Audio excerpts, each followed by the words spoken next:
Rugged, lightweight, comfortable, handcrafted rockin' leather boots.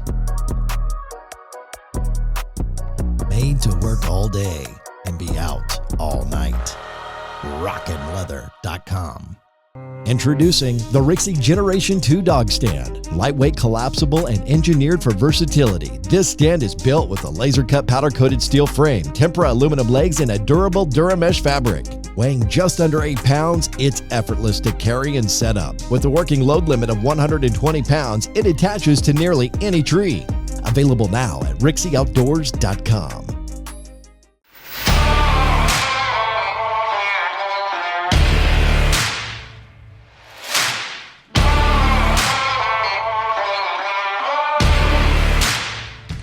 Winter Productions, content creation company that is here to tell your story, whether it's about the love of your life or capturing the chance of a lifetime. We are here to tell your story.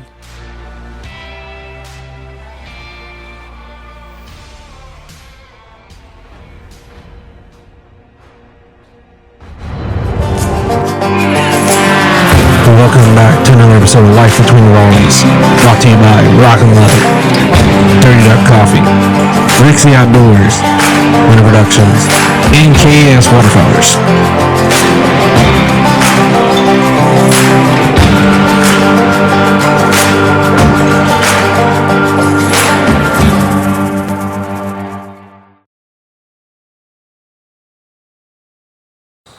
Well, I am a little rusty here. Oh, let me get where I can hear myself.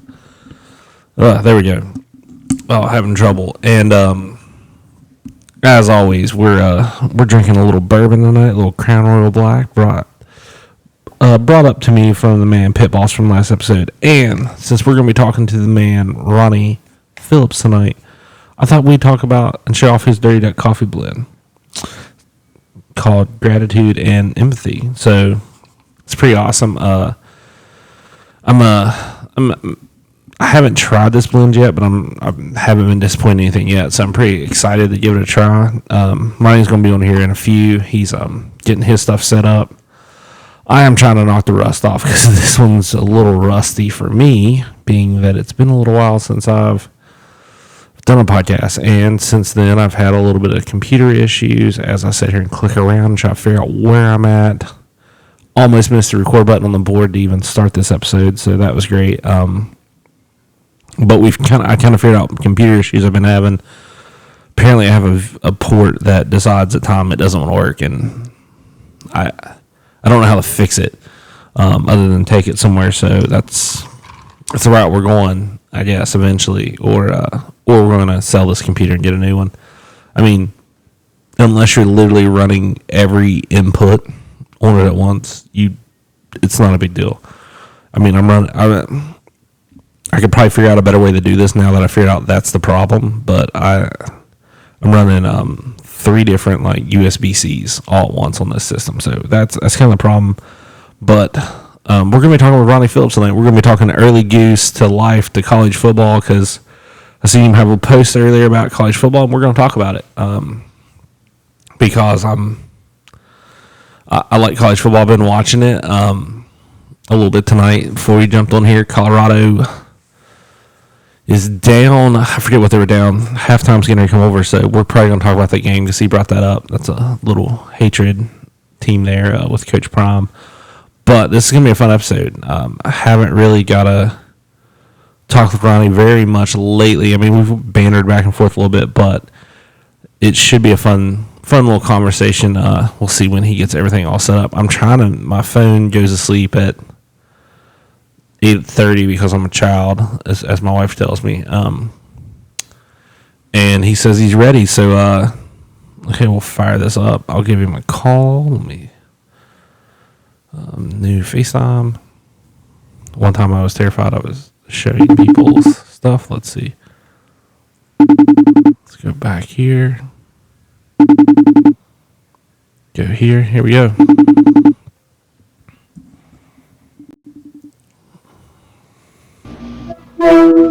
Yeah, that didn't work. So let me try to figure something else out here, and I'll holler back at you. Hey, man, you're good. You're good. Sounds good. All right. So Ronnie's having the same trouble I have with technology, and it's that you hate it, and it's pretty common. So let's talk about a sponsor then real quick that's kind of come on board since all this got started, kind of because of the podcast, and that is Recoil Outdoors. I have a dog fest right here in front of me that was sent to me. I'm actually buying some also for each one of my dogs. And man, this vest is awesome. You guys got to check it out. I got to do some videos on it still. We're in a drought. It's so hot right now and so miserable that we haven't really had a chance to film anything with dogs. I mean, I'm running my dog at like 6 a.m. right now, and that's it. Like, she gets ran for like 20 minutes at 6 a.m. and then I am back out. Let me see if I can, like, Ronnie is calling me. Can I transfer him?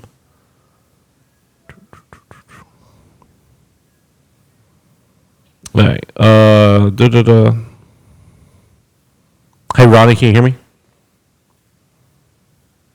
Let me call you back.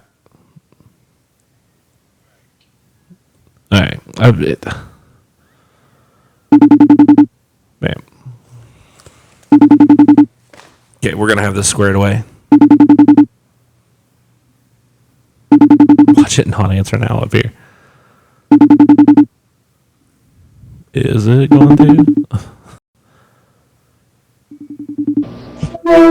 Yeah, this ain't working. Like, I'm trying to call you, and it's not. It rings on my computer, but when you call me, it's ringing to my phone and not my computer. Okay, give me 1 second. Let me see if I can. There's a way to transfer this. I hate technology. This has aggravated me for weeks. You've been using FaceTime to do these? Yeah, it works for the most part.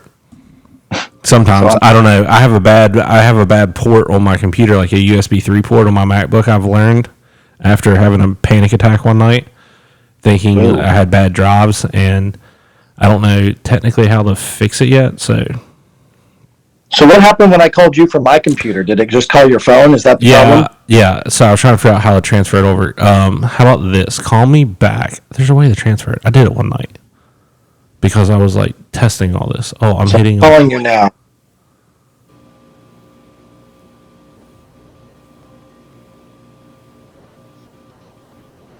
Well, I thought it was. Well, I don't know what I've done now. Oh, desktop view. I keep Why is this not on? I keep trying to turn on my computer view. How am I doing that? Oh, wait a minute. I am on. Oh, you're on your computer now? We'll see. I wonder if I can turn this off. How can I get off of this, though?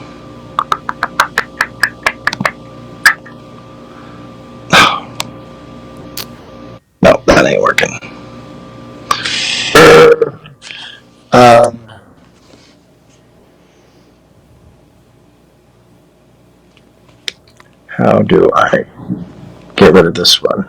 But I guess you called me and I turn that off.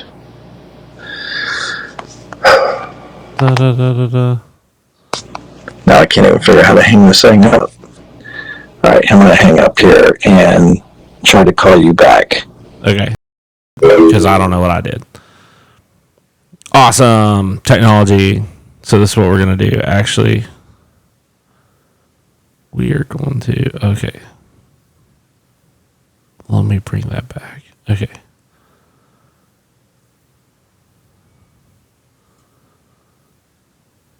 I am lost. I'm getting outsmarted here. We're going to pause the board.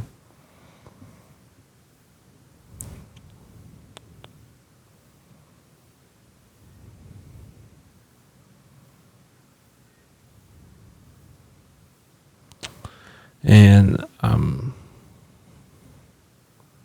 I think I was still connected to him because somehow on my phone. Okay, now I think, dude, this thing is outsmarting me.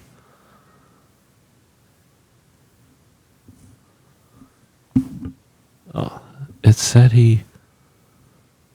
Okay, man,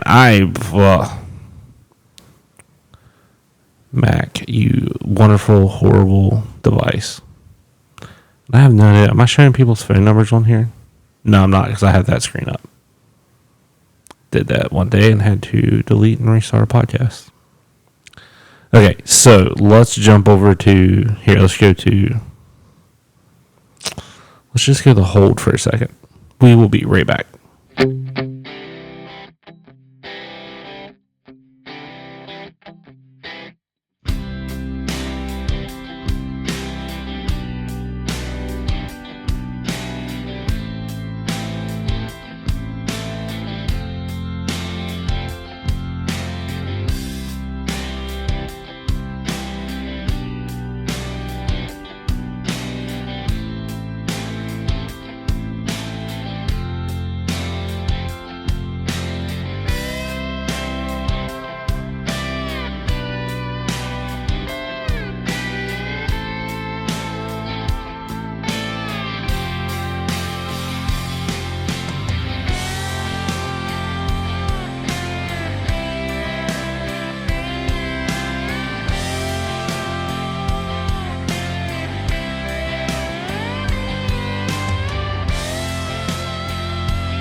Welcome.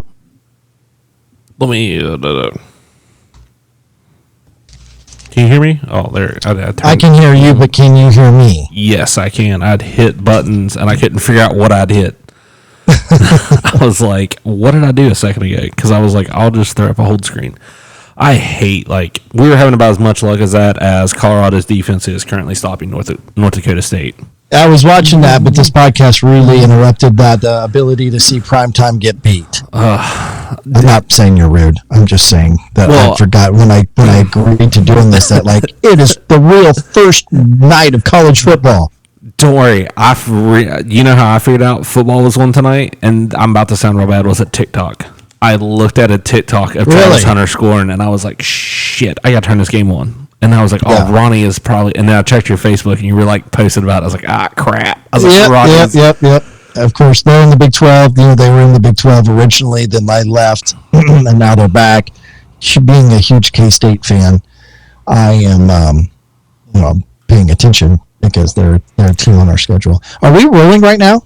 Yeah, sure. We'll just roll. I'm good. Are we recording right now? Yeah. We're good. Okay. Yeah. All right. Well, anyway. I mean, I was just curious if I needed to stop talking. No, I was planning on talking football. Actually, it was like perfect. Like I was like, I queued that one up as soon as we started having trouble. I'm like, this is Colorado's defense. So we'll start with a little college football talk real quick. Okay. The Big 12. Hey, can I open a beer? Yeah. Do you mind? Yeah. So I gotta tell you, I know that you haven't really, and maybe you have, or will later, put it in the edit. But I'm with Heartland Waterfowl, and this is the new official beer, Heartland Waterfowl. Yeah. Called Outlaw Beer. Have you ever had it? No. Where do you okay? So I watched the episode. I watched the Behind the Blinds on YouTube, and I really wanted to be like, where did we get it? I've seen the deer head somewhere. I just don't know where I've seen the deer head. Yeah, I don't know where you've seen that. I will tell you, it does resemble the emblem of Red Stag. No, it wasn't Red Stag. I have a bad college story about. Well, it wasn't a bad college story about me. It was about a kid that was allergic to it, and the idiot. Red Stag. Yeah, he was really allergic to it. I don't know what he's allergic to in it, but was he allergic to Red Stag, or was he just allergic to alcohol? No, it was Red Stag because he was a drunk. He was a baseball player, and he was a drunk, and he was breaking out one night from drinking it, and like we were like, "Hey, you got to quit drinking it." Have you ever had that? And he's like, "No, it's my first time having it." And we're like, "Well, it's giving you an allergic reaction. You're going to end up in the hospital tonight." And he's like, he quit drinking it, and about an hour later, he looked better. And he goes, "Should I start drinking again and see if that was the problem?" I'm like, "No, that was the problem." Why would you? Yeah, go for it, man. And what's the worst thing that could happen? You die. He wasn't very bright, so obviously. Anyway, so yeah, that kind of looks like that. It looks like the Red, not exactly, but sort of. Yeah, so maybe that's where you're. I'll have to try confused. that. It's a great beer out of Colorado. It's called Miller High Light Beer, or its moniker. My buddy Dakota, who you met at NWTF. Yeah. Had you met him before that? No, I've had Instagrammed him a few times. He's a very busy man. He's hard to get a hold of. So, he knows a guy by the name of Derek Helms, and Derek is kind of running the marketing side. Derek's a big waterfowl guy, big outdoorsman guy, and so he connected us, and I had never had it before, but I paused because I don't want us to sound like a bunch of drunks on the road when we do Heartland Waterfowl, but it's not. When we sit down and do the podcast, or we're watching college football, NFL, get back from our scout, we'll have a couple beers, maybe 3. So to say that we don't have cocktails when we're doing the show is just not accurate. Yeah, I mean, but we're also waking up at 3 o'clock, 4 o'clock in the morning, so we are not getting just shit hammered, either. No, I mean, it's not an old school duck camp get gutted drunk vibe, which I've been to those, and I've talked with guys that have been to those, and they're not fun. I don't think anybody who does this has never not done that, right? Yeah, like it's kind of like how you cut your teeth in waterfowl hunting. Sadly, yes. Apparently, it is. That was a new one of y'all's new sponsors. Yeah. So it's really good. And so I've just started drinking it, and you might have seen on Instagram last night, I went to our local liquor store where there was 25 cases waiting for me. So, did you see that on Instagram? No, I'm a little jealous. I can't. I need to figure out how you do that. Would you like to see what 25 cases of beer looks like in the back of a truck? See if I can do this. Oh my gosh. See, it's just lined up all the way from front to back. That is. The part that sucked about that was that I had to unload that sucker at my house, in my basement, in the storage room. And you can only carry, or at least I was only going to carry 2 at a time. So that's 13 trips that are back and forth, up the stairs, down the stairs. And I didn't have a dolly. Had I had a dolly, it would have been a different story. Anyway, so it's a great beer. We're excited to be partnered with Outlaw Beer. And I figured I'd crack one and enjoy it while I have this awesome conversation with you. Yeah. So something I will say I noticed about the Behind the Blind, which I don't have mine out here because I get called a Yeti snob. We had friends over there today, and I have a lot of Yeti stuff. And I did notice on the Behind the Blind, like I showed it to somebody. I was like, see, Ronnie even has the new one. You had the new brown colored Yeti. Yep, the water, what do they call that? The wetlands. I think it's like the wetlands or something. Wetlands. Yeah, it's exactly what it's called. I had just got that like literally a few days before we left for North Dakota. Yeah, I may or may not have bought me a birthday wetlands. I think it's the coffee thermos and the for Christmas I got myself the like the whatever the short Yetis are called in it, and then I bought myself the big one also for water for work. So yeah, I got into the deal when Yeti we were at one time partnered with Yeti, and then they went public, and then I still love Yeti, they're great, but it was almost like when they went live, they started in the outdoor industry. Like Jim Shockey was one of the very first to represent Yeti. And if you were in the outdoor industry and you were cool if you were moving Yeti, then all of a sudden Yeti became a global experience and it became more of a lifestyle. And it was like, oh, the outdoor space is just this big of a market. And so they put their focus and energy and budgets into bigger areas, and Heartland Waterfowl was, let's just call it the fat that was trimmed. So anyway, that being said, I still love Yeti and have a lot of their stuff. I would certainly entertain a new sponsor in that category, and have had conversations with a couple, but just haven't really closed anything. But I've just accumulated so much Yeti over the years that's kind of what I've got. Yeah, I mean, it's kind of like one of those things, like I know you guys are now with First Light, but like it would almost be a kind of a pain to accommodate a new like brand of this sort because of all the Yeti stuff you have that's kind of just in the way now that you can't really, I mean, you want to be faithful to who you're with and stuff, and that's right. That's one that's like I think we have like one Arctic cooler, one other off-brand like backpack cooler that cost me like $2,000. That's what I tell my wife because I bought a boat and they gave it to me for free, and that ended bad. I lost $2,000 on the boat when I sold the boat, but that's neither here or there. She doesn't like that story. But yeah, there's definitely like I owned a Brute cooler, which was another like off-brand of like Yeti, and it like sucked. I sold it for like $100 and I went back to just buying Yetis. I mean, I tell people this all the time. There's a way to get a discount on something if you want to buy it bad enough. And I'm not saying like you're going to call headquarters, but there's always, if you look hard enough, you can find promo codes or someone who has access to a promo code. Sure. It's kind of like my deal and like wearing like Sika, and First Light's probably one of the easiest companies ever to buy clothing with. I mean, they're very for the working man, I feel like, when it comes to like their discount sharing codes and stuff. Mm-hmm. Almost always a code somewhere you can find for First Light. For sure. Well, I mean, I did that with the new Yeti stuff. So I got the Wetlands, what was it, the 45 quart cooler, and then the loadouts.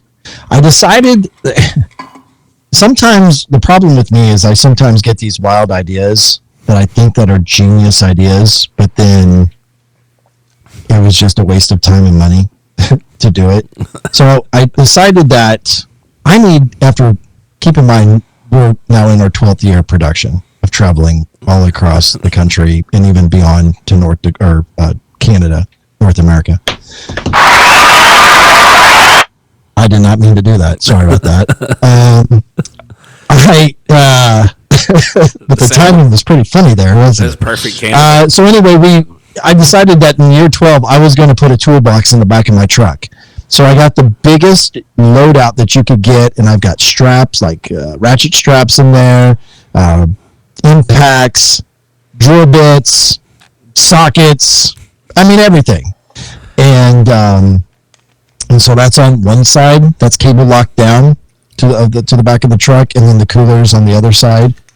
And I got both of those in the wetlands colors. So I don't know if that toolbox will ever be used, although we did get into it once while we were in North Dakota. We had a little bit of trouble with the hinge on our trailer door, and so I was able to get into it once then. Anyway, that's a random just kind of... Well, I carry a battery-powered DeWalt 20-volt impact in my truck. And every time that's in my truck, I rarely have to change a flat tire. If I have that with me, the second I don't bring it, I'm changing a flat tire. I almost carry, like, if I travel, like, over 2 hours away, I put, like, we have a small little jack. I put that in the truck, too. Because I hate... That's another thing I wanted to get to put in there, but I ran out of room with all the crap that I put in there. I needed a bigger loadout. But I did literally think about getting, like a one-ton... jack. Yeah, they make like a small trying to get the jack out of the truck when you are on the road and you're traveling, and you got to take everything out and then put the back seat up or down, however it is, to put this thing together to jack up your truck, and it's such a pain. So yeah, that's another idea I had, but I do have the impact with the impact sockets. Zip, zip, zip, zip. Yeah, it's the way so much more convenient. So I need to knock on wood, because now after having this conversation, we're probably going to have a blown tire on our next trip, and I'll blame it all on you. That's fine. I'll take the blame for it. I would say I'd come help you change it, but I won't be nowhere near. So let's jump over to so you guys just got back from North Dakota about a week ago. That looked like it ended on a high note. That's what it was early season honkers up there in North Dakota, which is one of the toughest. I think we're getting ready to kick off our early season honkers, and I'm dreading it. Why are you dreading it? Well, right now, like I said, the part of West Virginia I'm in, we're in one of the worst droughts that has been here since like the 90s, I think. We've had like 7 inches of rain since like June 1st, and the last time it rained significantly was like July 3rd. So we haven't had rain, so like all our water's gone, all our fields are burnt to crisp. I mean, it's like I know guys that are we normally bale second cutting hay. We're not even going to bale our second cutting hay. We turned our cows in it. We're trying to just survive as much as we can until we have to start feeding hay, and it's just So what are you dreading, though? I feel like the geese have all moved in towns, like real tight in on the towns, and they're not really... They're in the golf course? Yeah, they're pretty much in the golf courses, in the subdivisions, and we're going to go try a place that... we're going to have to loaf hunt. And I hate loaf hunting because you never know if they're going to show up. You guys had one of those hunts. Yeah. And, it's kind of like if they show up, it's a banger. If they don't show up, it is... It's all or nothing. Yeah, it's all or nothing. And that's kind of where we're at. We got 2 of those planned and for Sunday and Monday. And then, if Sunday goes real, real bad, we might switch to doves and do some dog training on some doves and for Monday. But And here's the thing. Here's what I'd just say. And I'm going to sound critical here, and it's not intended to, because I'm easily you saying I'm dreading this, but the thing that I've come to embrace with the early season is, it did it again. Dude, so I have these hotkeys here on my Rodecaster, and apparently if I slap my desk, the freaking applause button comes on. I got to be careful about doing that. Why would that do that? I don't know. I'm impressed. Anyway, it's early season, man. It's early season. You don't have to go. It's basically an early season is a conservation season anyway to, work on the numbers of the resident geese that are nesting there. And so we know going into it that we're likely at least one day, if not more, going to have our ass handed to us. But it's not about necessarily putting up massive numbers of birds. I mean, because of the favorable limits that you can get in the early season. Like, what is the limit, the daily possession limit there or the daily bag limit for you guys? See, we have a standard bag limit. It's 5. We don't get so we don't get like an extra, like any extra extreme numbers. Sure. So you can. It's more. What is it? Like, we never get it. I'm gonna say it's. Oh, like I mean, I don't expect to get 5 per man. More. Pardon me. So anyway, you can have there are guys in the early season that have had 100 bird piles for early season, which is just insane. See, I don't want that. That's just too many. That's like, I've done 40. I'm going to say, yeah. 40s, we did 40 once, and I was like, it was fun until the last gun was shot, and we was at bird 40, and we were done. I was like, oh, this is bad. Like, we now have 40 birds to clean. And I quickly realized that. So how do you clean your goose? Let's jump to this real quick. I'll ask that question. Okay. How do you clean your Canadians? Do you pluck them, or do you like skin out their breast? Truthfully, we breast them. Now, I will tell you that I think that putting a little extra effort into plucking them or using the wheel to get the pin feathers out of them and keeping the skin on, you will probably experience a better meal if you were to clean the bird that way. I know that to be true, especially for ducks. Yeah, I did learn that last year. Like, that skin and the fat inside that you can, when you flash fry it, like, there's a recipe I've got in my bookcase over here, and my buddy Paul Anderson's dad, Pete, made this for us when we were hunting several years ago down in Clinton, Missouri. And he had this, like, Merlot sauce, and he baked it for a certain temperature for so long and did a flash fry, kind of like a reverse sear situation that you would do with a ribeye, but he left that skin on, and it made all the difference in the flavor of that duck for some reason. I've not done that or used that tactic with the goose, but truthfully speaking too, like, and this is a popular question, you're probably going to get to it, so I'll just say it. Like, I was even asked this today by an old friend, like, hey, how was North Dakota? Good. We shot this many geese. How do you guys eat them? And so I gave her the explanation that we'll sometimes cube them to make stew, or we'll shred them to make like something similar to a pulled pork sandwich, but pulled goose. But we also have done sticks and jerky. Jerky probably being the most popular. Our buddy Cody up in North Dakota, man, I don't know. His jerky is just amazing. So that's usually what we do with our Canada goose meat, is that it usually turns into jerky. Yeah, so we don't do jerky. We do the snack sticks. Me and my wife kind of figured out last year. More effort into that, don't you think? There's a lot more effort. But we kind of. So what? But do you really like the snack sticks more than the jerky? If we mix in pork fat, yes. I've had it without pork fat mixed in, and I've had it with pork fat, and we do pork fat, and it's way better. Like, we do, like, I think 5%, 15% per the weight of whatever meat we're doing. Yeah, you definitely want to do the pork fat. There's no doubt. But we do fajitas. Like, we'll, like, slice it up. Oh, yeah, we've done that, too. And do fajitas. Yeah. Like, I've never done a stew.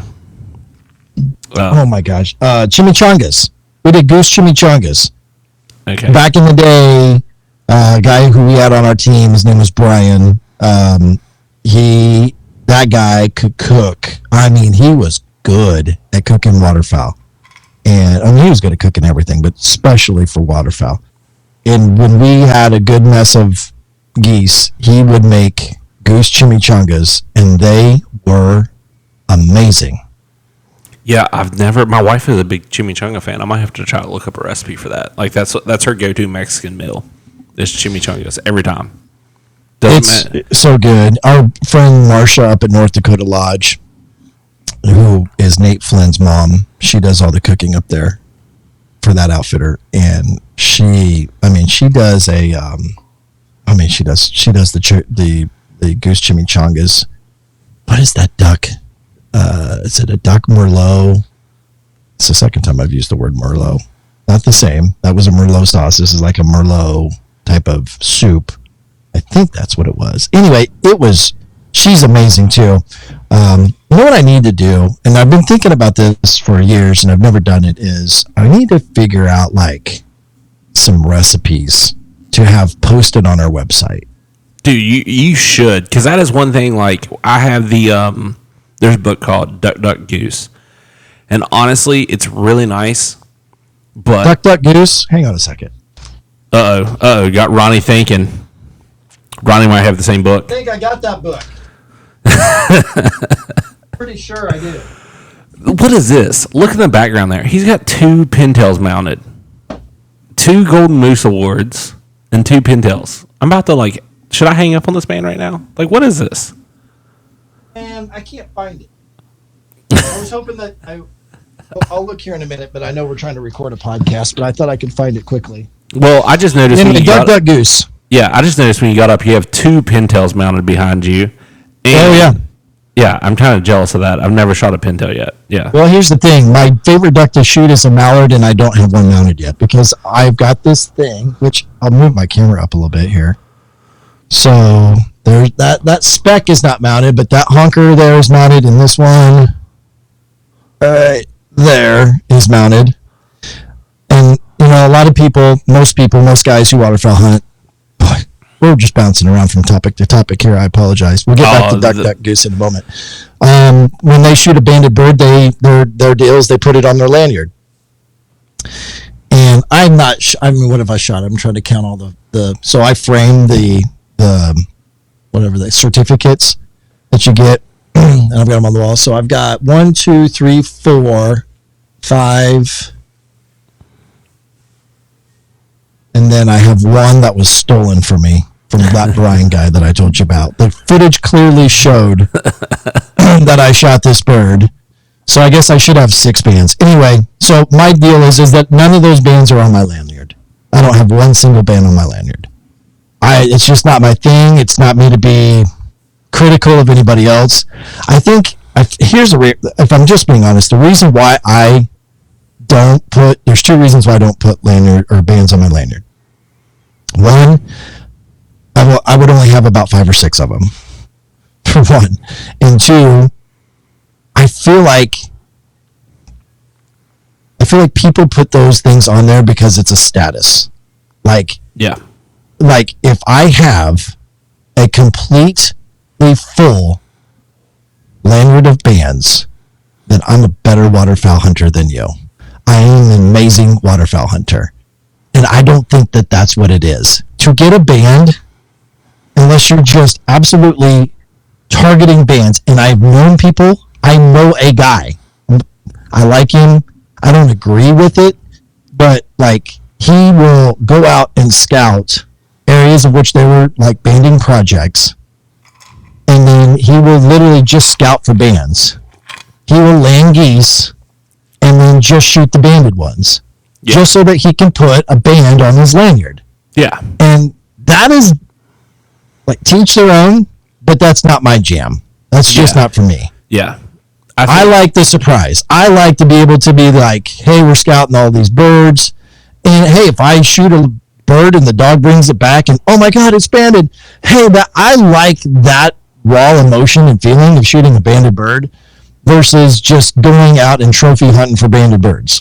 Yeah, it's kind of and so I don't put bands on my lanyard for that reason. I don't care about the status. I ain't trying to outdo somebody else. In fact, all I really want to do, even more so from being a TV producer, is I want to connect with you and them and anybody else who waterfowl hunts and has got a passion for it. I ain't trying to be King Dingling, and I'm certainly not trying to appear to be King Dingling because I have a lanyard full of bands. And most Canadian bands that get shot are shot within a 30-mile radius of where they were banded, probably, or less. Maybe in your flyway. I wouldn't say that about here. I would say, in fact, the birds that we've shot locally that were banded came from Winnipeg. Yeah. Yeah, I mean, we had a Winnipeg. We've had several Winnipeg birds. Seems like we had a South Dakota bird when we were in Emporia last year. Troy Ball from, I think, or maybe it was Minnesota. It was South Dakota, Minnesota, somewhere up there, one of the northern states. Shot a banded goose when we were at Tornado Alley down in Emporia. But yeah, like this one there, that one was shot was 7 years old and banded in Winnipeg. Shot right here, probably, I don't know, within 10 miles of my house. Oh, that's awesome. Yeah, I mean, I think so all our bands are like, well, so I wasn't going to say this, but screw it. I've had I'm drinking, so tonight I'm drinking, I don't know, does that pop up and show you what? Hey, look at there. We're going to talk about the coffee, but I am drinking Crown Royal Black. That's cool. Now. Yeah. Gratitude and empathy. It's out of focus, though. I'm a little disappointed in your filming skills there. Well, I'm giving you a hard time. I've had 3 drinks, so what are you having? Gratitude and empathy, or are you having Black Crown Royal? I'm having Black Crown Royal. Sorry. Okay. I went the other way. But you're giving me a little plug of gratitude and empathy. Yeah, we're going to talk about that eventually. But okay. Since I've had a little Crown Royal Black, I guess apparently, I don't know what happened that this was done. I found out today from a buddy, and I'm not going to say who his source was because his source probably wasn't supposed to tell people. Apparently, they killed a bunch of local geese. DNR, the town, went in and killed a bunch of local geese because they weren't leaving a certain area. And me and him talked about I was like, dude, if someone knew where because apparently they just dumped them somewhere on a farm somewhere, and we kind of know the area it went to. But I was like, the amount of bands that are because they would ban at that location. They one time took the geese, I think, I forget how many miles away, and they showed up a month and a half later with about 50 more geese. So it didn't work at all, the plan. And they just live, it's in a park, and they just live there. I mean, we've now got a decent amount of mallards that have joined in and live in that park too, which is quite annoying to drive by there and look at them. But I think it's crazy to kind of band hunt like that, because I got lucky and I shot my first mallard was banded. That was one of those. Really? I think you may have told me that at NWTF. Yeah, I mean, first duck you ever shot. How old were you? It was 4 years ago. It was my second year hunting. My first mallard. First duck you ever shot. First mallard. I'll say mallard because I'd shot some other stuff. But yeah, and it doesn't leave the house. It stays in the safe on the drop of the call that I actually shot. So you didn't mount that bird? No. There's a funny story about that bird. I actually lost that bird and had to drive back at 3 a.m. and go find that bird because we got cleaning the birds, and it probably was 12, and I realized the bird had fallen off where the guys had hung it. Hold up a second. So you shot the bird. You couldn't find the bird. Did you know when you shot it was banded? No, we found the bird and put it on a hanger, by its feet. They hung it by its feet. Oh. And then, apparently they set it on the ground, and it loosened up the loop. And, of course, the one bird that falls out of that loop is the banded one. So I got to drive back at, midnight onto a farmer's property, and, I didn't see him, so I don't know if he cared or not. And, go find a bird that was just sitting on the edge of a cornfield because that's where we were. And I was birds. Yeah, I was almost not going to go do it, and they were like, "You better go back and get it." I was like, "It's an hour drive back," and they're like, "Well, tough luck." So how far was the drive? An hour. It was an hour, a little hour and a half round trip, probably. Not terrible. No, not bad. But no, and then last year, I think it was 2 years ago, we shot a banded. It's a little argument on who shot the banded mallard. My buddy, it was his first banded mallard. It's a little iffy. I think it got shot by about 3 people. It got peppered a little bit. I mean, it was a drake, and everyone knew it was a drake. And there was 4 of us there. I don't know what the other guy aimed at, probably the hen, but 3 of us aimed at that bird. And I was like, and I wanted to give him a hard time because he's a good buddy of mine. So I was like, I don't know, man. Did you shoot it or not? I don't know. We might. He's like, I'm taking that band. This is my spot. I'm taking it. And I was like, because I know who he hunts with, and if it had been anyone else there, he would have not got it. And I was like, I just rode him for a little while, and I was like, And I don't think it's on his. I think it might be getting mounted. He might actually be getting his mounted. But like I've got a couple goose bands. They're in the cabinet. I think the only bands I carry on my lanyard are a Delta Waterfowl like orange band that just says like Delta Waterfowl on it, and then I have another podcast group did a 15X band where like you hunt with like 15 shells on like WMAs was like their like go-to thing. It was an Arkansas thing, and like it's a red band, and that's on my lanyard. Other than that, like I don't wear a band. I mean, I'm not good enough to shoot that many, so I don't need to wear a full necklace of them. See, that's the other thing is that now it's even in your head that you're not good enough to shoot that many. Well, I mean, I am. We shot the day we shot 40. They were 10 bands in the group. I didn't want one. I would have took one when I. Here's the thing: is that unless you're targeting bands, you're scouting and targeting bands. It is pure luck. Oh yeah. So for people to think or embrace this idea that if I have more bands on my lanyard, then it will show the world that I am a good waterfowl hunter. I just don't buy that. I think it's complete bullshit. I really do. It might show you or show others that you hunt more, that you hunt often, you hunt more frequently, to have the ability to have that much luck. I mean, obviously, the more you're hunting, the more you're increasing your odds that you're going to get one. But the stigma that comes with it, and look, again, I cringe even saying it because I don't want to speak disparagingly on people who do it, because majority of the guys on our team do it. And they know where I'm at, and I respect them because I know that they aren't doing it for a status. They're doing it because they are proud of the band that they want, and they want to show it off. And that's cool. I get it. It's no different than me shooting a trophy deer and wanting to mount it to show it off whenever someone walks into my office. So I get that part. But I've known people, or I've heard I've heard both. I've heard stories, and I've known people to actually go onto eBay and buy bands to put on their lanyard, so that it will appear as if they shot all these birds. And to me, that is why. That is so dumb. I waste enough money on other dumb stuff that I can't afford to like waste money on like a band. Because I actually looked at like buying a replica band for one my dog picked up. It was like one of her first goose, and like you got to go through like a lot of steps actually to get like a replica band made of the actual one. So I had to get a fake one, and that was a lot of money. So I was like, my dog. How much was it?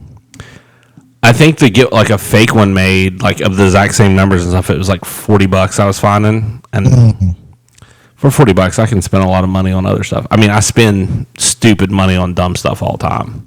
I'm a pretty well professional at it. Yeah, I mean, and I guess maybe that's a reason why some guys would actually target bands, because they could flip them for profit, because other guys would like to have a lanyard full of bands that they can't go out and shoot on their own. I don't know. I just think the whole thing it's not my jam. To each their own. I think that there are some people, and too many people that just strive for a status or some sort of, they feel like they've made it, or they've reached some sort of accomplishment, or should be recognized as a professional waterfowl hunter if they've got a lanyard full of bands. And let's look at it this way, because you're a very you have a lot of stuff that you can like process really well. I listened to a podcast the other day where they're talking about being disrespectful to, they were talking about turkeys, but about being disrespectful for them. And it was on a waterfowl podcast, and they kind of turned the talk to waterfowl, and they got talking about, like people have like nicknames for like a lot of different birds and call them trash ducks and stuff. And it kind of gets like to an extent, like if you're just hunting the bands, like it's kind of a little disrespectful to the birds themselves. You know what I mean? Like it's made me think a little bit about like the whole, because like, I mean, we have a lot of like, we'll call them trash ducks, mergansers, everything here that like, like a slow day that you eventually like, they don't taste good. You don't want to eat it.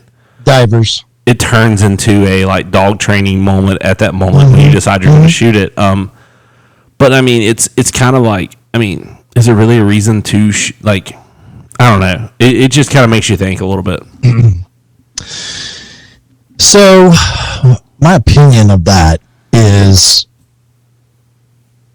I don't know if that it necessarily disrespects the bird. I mean, I see where you're coming from, but I think it definitely disrespects the sport. I think it definitely disrespects the heritage of waterfowl hunting.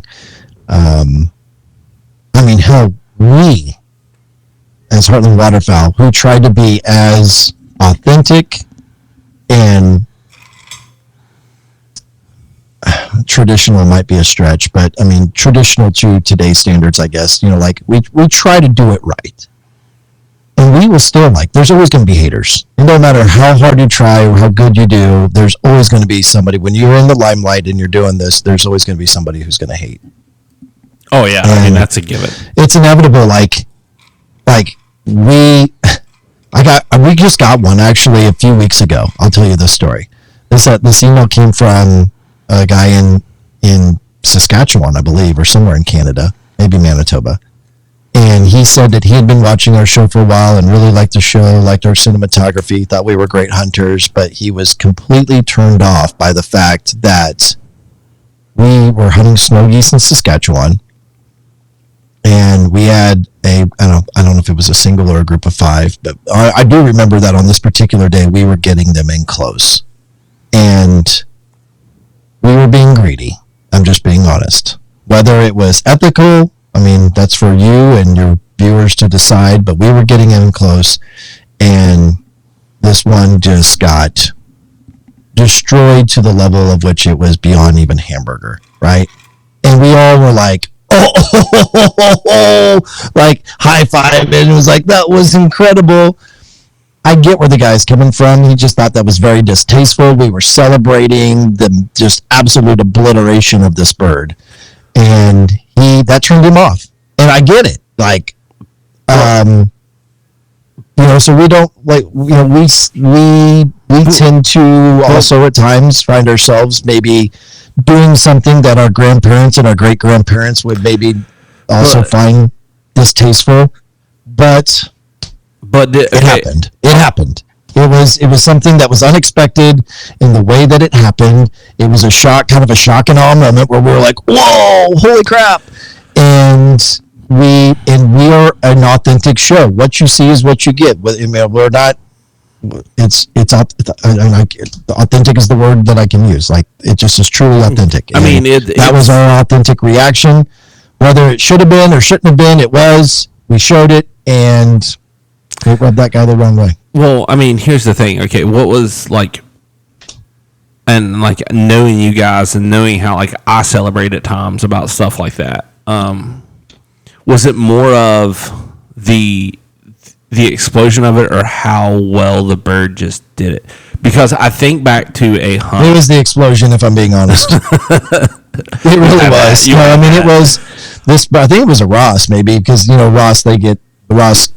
Are you familiar with hunting snow geese and Ross geese? We get a few, and we get to play with them, but man, sometimes they don't really do much for us. Well, you've seen our episodes, obviously. Yeah. The Ross geese, they come in doing this, and it just, then it right there at the end centered up and was just sitting, getting ready to go down, and just, it was like, well, so yeah, but I see I know where you're going. Yeah, but I mean, to an extent though, I mean, we've all done it, and anyone that says they haven't, and you can say yeah, it's an explosion on the bird, it was like an destroyed it, and I mean, it I still think deep down that you're kind of you get so impressed by how well it does it then the explosion just kind of adds to it. Oh my God, it was that. Not to be disrespectful again to the bird, but because now we done opened that door, I gotta say it.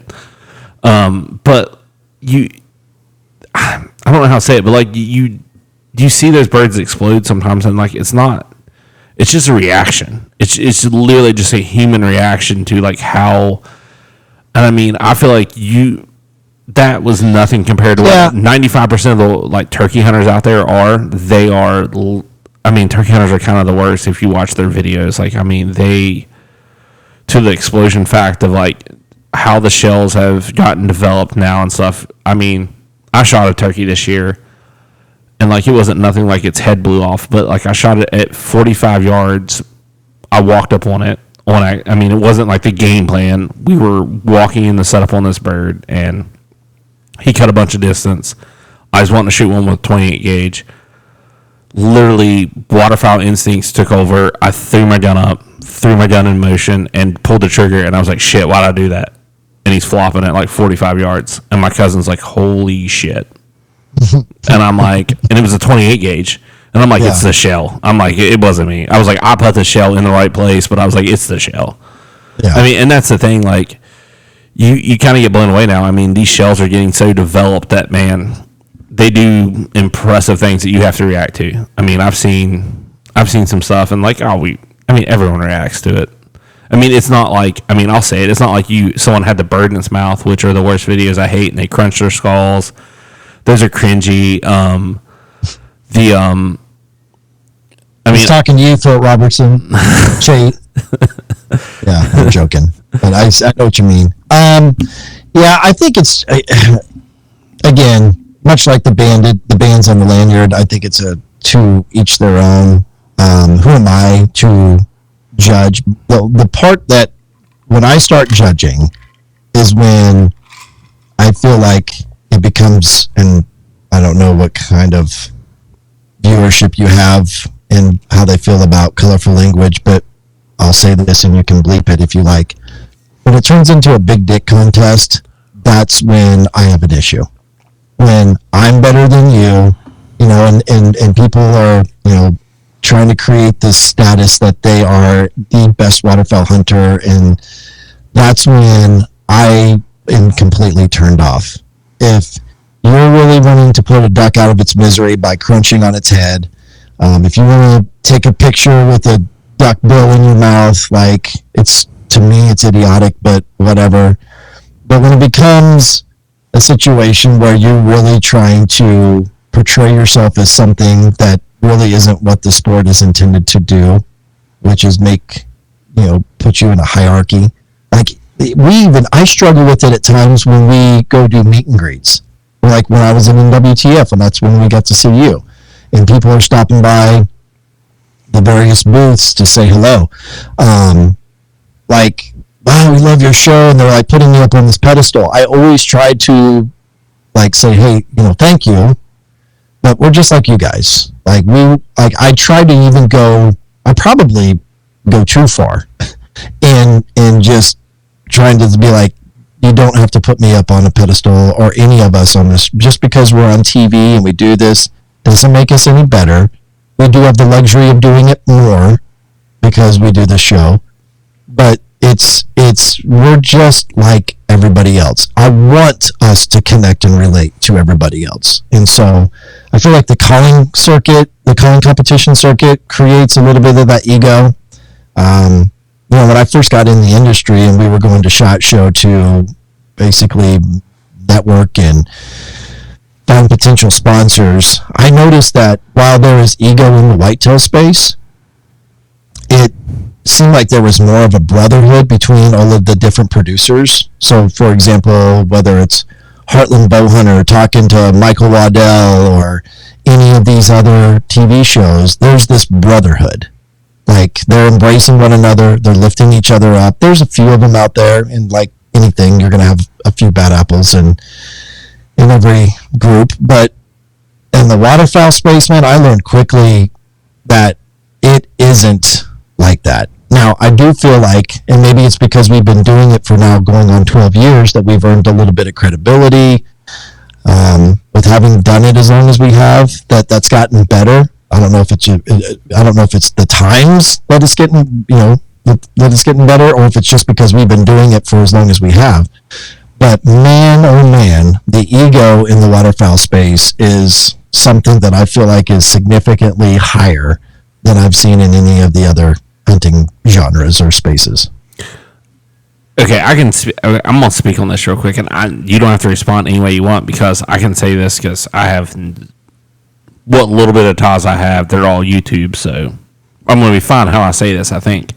Do you think it is because when you guys got in the industry now, 12 years in it, like, you know, back in the day, there wasn't any, like the TV show wise, like there wasn't very many. So it was like everyone felt like they had to fight tooth and nail for who they had, versus like where the deer hunting industry was so big, they were all more, you know, we're fine. Like there's so many more companies to deal with, where waterfowl, like back 12 years ago, I mean, there's some companies that aren't even like, they say they're over 12 years old, but they haven't been providing everything they've been providing. I mean, Dive Bomb's new, Tangle Free, who you guys are with, I don't think they didn't have the product line they have now back then.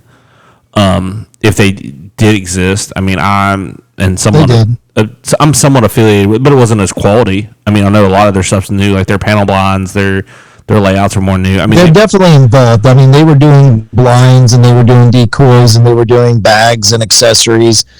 So I think they were hitting all of the major.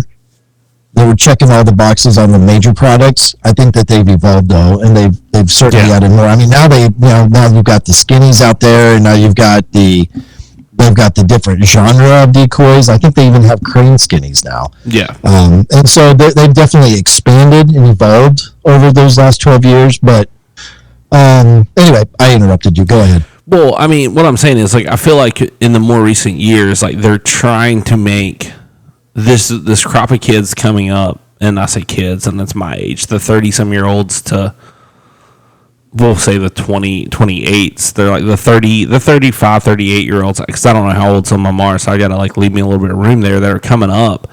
There's that group there that are in the calling contest industry that are being a little more friendly, and a lot of them they're trying to grow the industry more than hurt the industry. And I think a lot of those are the ones that evolve around social media and how social media has exploded. But with social media exploding, you have all that negative to this.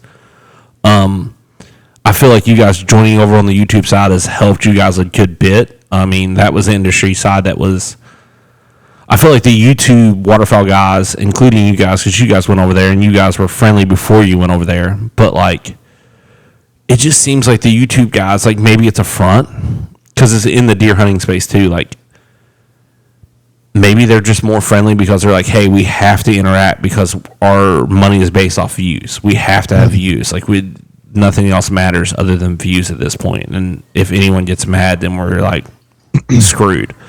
I mean, I don't think that for you guys, because you guys have went in there, like, you guys were kind of late to the game. I think you would say that for that much. No doubt.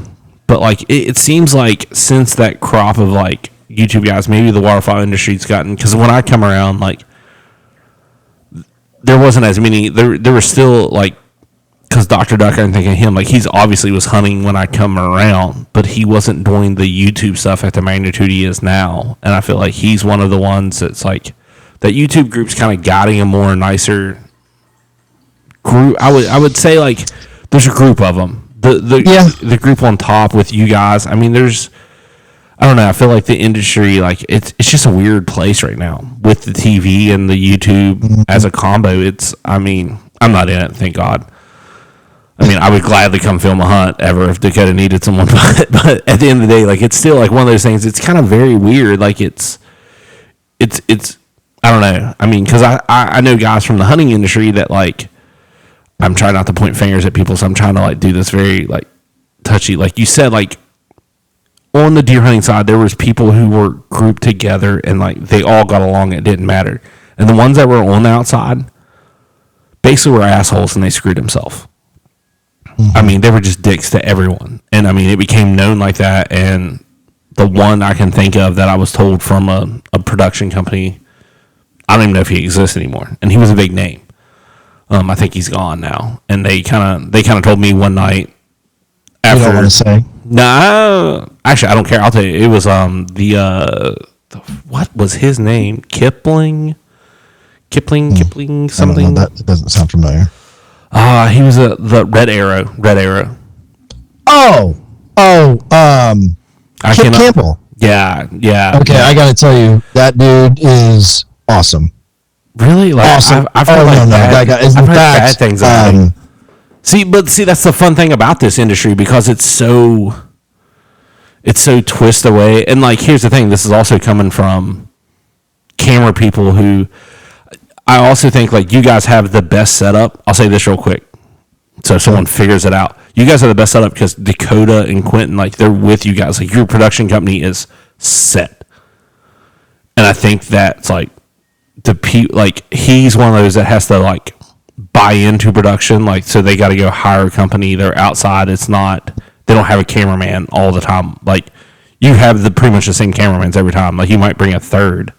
Mm-hmm. But it's you guys. It's not like you're hiring a production yeah. So you know to clarify that, Q and Dakota, which is Dakota's company, Marathon Media Management, or maybe he changed that now to just Marathon Media. They are their own separate entity, but we bring them. They are considered the Heartland Waterfowl team. Yeah. Like right, you know what I mean? Like they're still Team HW. Yeah. But we pay them as a subcontractor as Marathon Media to do the field production and the YouTube post-production and manage the YouTube channel. So anyway, just wanted to offer a little clarity on that. But yeah. Dakota was on the team before he even started Marathon Media. Yeah. Does that make sense? So yeah, we're not, it's not like we're just every year looking for a new production. No, you're not. And that's what I'm getting at. Like, you're not one of those guys. And I think the best shows out there, which are YouTube, to Sportsman's Channel, they have their production company, the same one every year. It's set. They're not looking for nobody. They're not going looking for nobody. And some of them are the ones that do the best. I mean, I don't know if you probably know who the Hunting Public is because they're one of the biggest. Yeah. I don't know them, but I know of them. Yeah. Yeah. Like, I mean, I wanted to speak to them, but I mainly wanted to speak to them because I wanted to just talk about content with them because, like, I think their content is amazing, but they also figured out, you know, they do the internship program now, and there's some other companies that are copying that idea, and they're like, oh, we can pay this kid like nothing to basically come film for us, teach him to do it our way. We get rid of him, or basically get rid of him at the end of the year.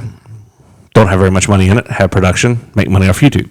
It's a great business plan. It's a great business plan for everyone involved. But like, you know, they did that with the Nick. I can't think of Nick's last name, and I want to have him on the podcast, and that sucks. I can't think Nick Hoffman? Nick's Wild Ride? Nope. Nope, not that guy. Not that Nick. Okay. It's a Nick. It's the Nick that's on their team that was an intern and left, and he made such an impact. He's kind of like Dakota. He's not like the Meat Eater where, like, Meat Eater's like the big, like, I'm going to screw this up. It's like the fourth wall. You don't break the fourth wall. The cameraman never speaks kind of world. Yeah. Nick was so involved, like Dakota and them, that, like, he became so much a part of that team. Like, everyone was like, you can't get rid of him. He has to stay.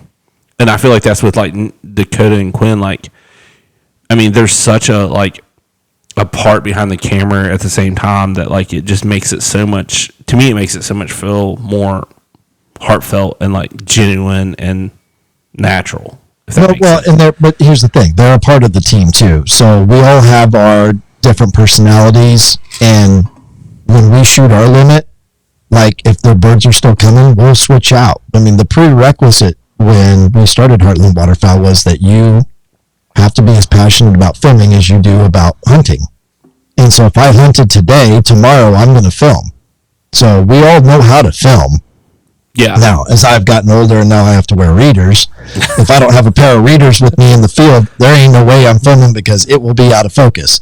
But we will switch out, and we will give those guys, and we put them on TV. We let them do interviews. We let them, I mean, you've seen it, right? Yeah. So it's just because, you know, Logan and I own the show, and we primarily do a majority of the hosting, if you will. We give everybody camera time, including the camera guys. You know, so we share the love with the entire team. It is genuinely a team, and we all play to each other's strengths. Yeah, I would say, and that's one of the coolest things I think about Heartland. And I think that's, before you guys went to YouTube, it almost felt like it was YouTube, if that makes sense. If you already had the YouTube thing. Now, last year, we're going to jump to YouTube, because last year you guys did, I think it was a highlight clip after every hunt. Kind of, he put something together, and then y'all did Behind the Blind and everything, and that was awesome. And I'm kind of disappointed that you all don't do it this year, which I'm going to live with it. I'm going to be fine that, I only get one. We can talk about that and why we changed that up, but go ahead. Which it makes complete sense. Well, I'm going to say it makes complete sense because Dakota and Q was probably about to pull their hair out trying to edit that because it wasn't like you were putting together a normal YouTube video. It was a finished YouTube. It was a finished product. It was a polished production as close to the Heartland standard. When I say Heartland, I'm including Heartland Bowhunter because we are a product of them. It was the best polished production of a hunting film that you could put out within 12 to 24 hours of it being filmed. Yeah. Yeah. And majority of those people, and again, this isn't to cast judgment on anybody, but most people will go out on a hunt and they film their 2 or 4 days of hunting, however they do it, whether it's with DSLR cameras or GoPros, and then they come back home and they'll take 3 weeks to fine comb this production before they upload it. And what we were trying to do the last couple of years before we changed it up this year was we are always trying to push the envelope. We are always trying to find ways to create more value to our sponsor, and hopefully it's value to the consumer, the viewer. So we took a very aggressive approach by doing something we thought nobody else in the industry was doing, which was trying to create a polished production of each hunt that we did and turning that video around within 12 to 24 hours. Being that we live in this digital world of instant gratification and doing something right now, and we thought at the time that, wow, nobody else is doing this. We're giving people content. They're going to have a report of the migration. They're going to have updates regularly. They're going to see what happened within 12 to 24 hours of it actually happening. The truth of it is while on paper, on the surface, it looked like that was a great idea. And it was obtainable. We did it. We were able, Dakota was crushing, turning out a great polished production within 4 to 6 hours. And then us scheduling it to post the next morning or the next afternoon. And it was working, but we felt good about the product, but what we weren't getting was the results. We weren't getting the views, and so we go back and be like, so here's the thing is you can sit there and you can say, oh man, this is a great video. People should be watching this. And at the end of the day, if you ain't playing the YouTube game and it isn't equaling views, then what value are you ultimately creating? So we threw shit against the wall. It didn't stick. We tried it for a couple of years, and then we said, okay, the definition of insanity is doing the same thing over and over again and expecting a different result. And I did not feel comfortable, nor did Logan and the other guys on the team, to continue doing that. So it was, all right, if we instead go film an episode, because typically our episodes are 4 to 5 hunts on every trip. Every trip is an episode. And we come back and we still release that video within a week, we're still turning it around quicker than I would say most of anybody that is doing this. And we're still giving a Heartland style production. We're staying on brand with the level of not only the cinematography but the post-production. And now you're getting one featured film. And it gives Dakota a little bit of time to fine comb it. We're turning it around promptly, and I think what we were doing was we were turning, and it gives us some runway to promote it. That was the other thing. Like, we're promoting while we're driving up to a place. Hey, we're getting ready to go to North Dakota. We're going to be up there hunting for the next 4 days. Be looking for 4 new videos to come out each day.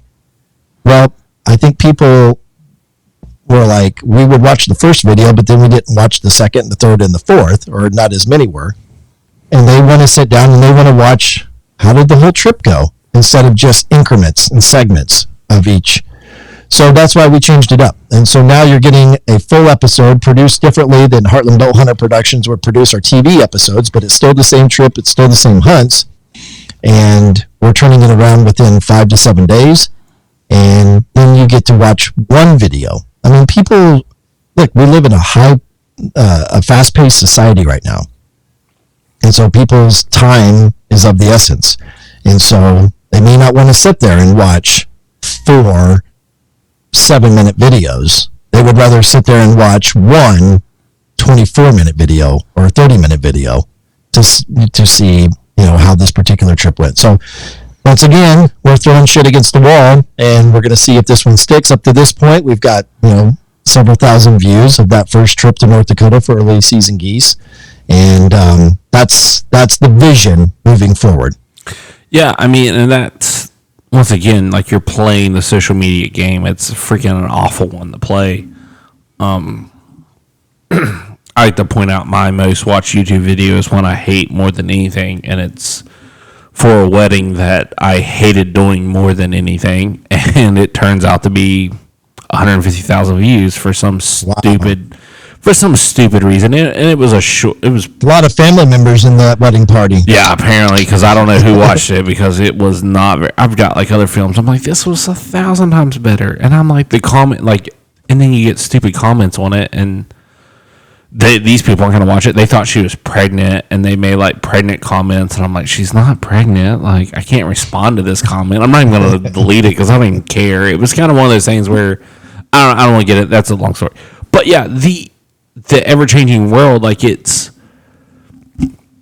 I don't know, man. You're right. It's one that, like, I'll be interesting because I'm a year behind on you guys because I can't figure out how to get the Apple TV to record Heartland Waterfowl. As soon as I figure that out, because we don't have DirecTV, thank you to my in-laws for letting me log in on their account.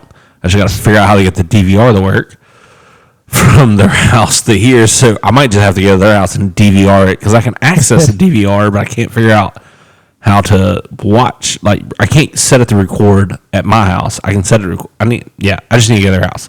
But, so you end up waiting a full year for us to release the season on digital downloads or watch it on MOTV. No, digital downloads. I have every season so far. Yep, I'm all about that. And I usually start rewatching them about the end of July, and I just start watching season 1, and I'll watch all the way through. One of my favorite episodes to watch is the one where the keys get lost in the field and they can't move the truck, because I feel like I've not done that yet, but I've been pretty close to that. I'll never forget that. That sucked so bad. That was an early season trip to upstate New York. Yeah. Which I'm trying. I'm working on a New York trip next year. I actually don't know how that's going to go.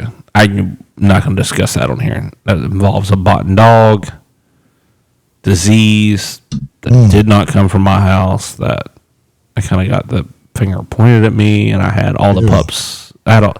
Basically, a dog caught like beaver fever is what my dad explained it to me as. And I think that's what the guy who owns the dog pretty much told me before they gave him what the issue was with it. And so it has some type of fungal disease it got from swimming in beaver ponds. And like, he kind of wanted to point the finger at me. And I'm like, dude, I've checked every other pup. No one has a bill of health issue other than your pup. Like, it's not from my side. And I was like, was it? And like, and he's agreed to it. But yeah, that's my upstate New York trip that's probably gone now. But we'll figure it out. So yeah, I mean, we've talked about so much topics tonight. By the way, Colorado is winning. I just checked the scores. Really? Yeah. I don't know if you have. We got off college football. Let's hit that real quick, and then we're gonna jump to Papa Ron podcast, coffee. Okay. And just kind of start wrapping this. I don't know how long we've been going. We can go as long as you want, man. I got a nice cold beer, and I'm just sitting in my office. You're like me. I actually have tomorrow off from work for some. That's why you're drinking so late. I've done it before, and I've showed up the next day, and like people at my job are like, "You seem kind of weird." I was like, "I drank last night." I mean, I don't typically drink beers. Like, I love to try like beers like that. Colorado is going to win. Sorry, I didn't mean to interrupt you there. 31-26 or 38 seconds left. They have time to throw it.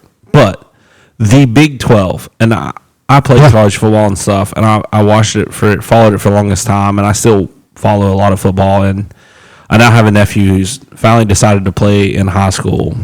his senior year, and I'm following like kind of his thing and trying to help him as much as I can, kind of figure out. Because I mean, starting your senior year playing football, even at single A level or double A level where he is, it's not easy. I mean, West Virginia is not known for creating amazing athletes, but I mean, there's some D1 kids that come out of the state and a lot of D2 kids if they had put in some effort. But I always thought the Big 12 was the shoot yourself in the foot conference. Unlike the SEC, the ACC, like the SEC and the ACC, like they always had like clear people who were going to win and be on top. The Big 12, it just seemed like, let's see who's going to shoot the next guy in the foot, because we're going to screw each other over and win a game that we shouldn't win, or lose a game we shouldn't win, we shouldn't lose, to basically lose a chance to be in the playoffs. And that's what they've always been. And West Virginia was a prime, like West Virginia, Kansas has done it, like every K-State, like the whole entire cross conference, like they'll just drop a game to someone they shouldn't drop a game to. Yep. Or randomly some team will just like dominate it 3 games in a row for no reason and screw it. I mean, is there... Dude, you're right. And man, as you're talking about this, I'm just having flashbacks of all as a K-State fan, just, like, you're actually like making me depressed. Golly, like if I think about 1998, was that the year? 97? Yeah, 1998. Michael Bishop was the quarterback. He was the Heisman runner-up, lost to Ricky Williams, which we all knew who Ricky Williams was. He was the leading, I think he had the record for the NCAA rushing record. Anyway, from Texas, and we went undefeated that year, if I remember correctly, and we were the number 1 team in the country, or maybe we were number 2, number 3, somewhere there, and there was also UCLA, and who was the other team that was really good that year? There was like really 3 teams. Anyway, what had happened was Kansas State went to the Big 12 championship to play Texas A&M, which we were winning by 17 points and was expected to win. And if we win that game, we go to play for a national championship. And we lost in triple overtime. So definitely, we didn't get shot in the foot. We shot ourselves in the foot. And then a few years back, maybe, I'm really going to mess this one up. I'm going to say roughly 15, 20 years ago. It was, no, it wasn't even that long ago. It was less than that. It was when Colin Klein was quarterback for K-State. Again, we were undefeated and number 1 in the country. Went on the road and just laid an egg against Baylor, which we were supposed to win. And had we won that, we would have went on to play in the national championship that year too. So, yeah, I mean, the Big 12 is an interesting conference. It's even more interesting now with the conference realignment. Now that Texas and Oklahoma have joined the SEC, they have always traditionally, those 2 teams, been the favorites of the conference.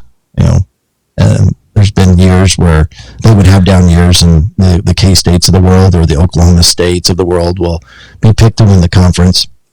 Now there's a lot more, there's a more level playing field. Utah is picked to win the conference. K-State is number 2. Oklahoma State was picked at number 3. Can't remember number 4. I want to say maybe KU even, which, I mean, as a guy who grew up in Kansas and has been living in this Kansas City area for as long as I have, KU has been the bottom dweller of not only the Big 12, but much of college football for many, many, many years. And now Lance Leipold comes in there, turns that program around. And so the point is, any team can win on any given Saturday. Like, you don't look at your schedule and take anybody for granted. Like, you have to have your I's dotted and T's crossed and ready to perform on that Saturday, because if you go out there thinking that you got this one in the bag, that's when they're going to sneak up and get you. Yeah, I mean, and like you said, like Kansas being the bottom feeder of that conference has usually been one of the teams that just wins a game they should not win. Mm-hmm. And like it just causes, I mean, they went on the road and beat Texas, a couple of years ago. Yeah, I mean, and even with and I'm a Texas fan living in West Virginia. Now that West Virginia is in the Big 12,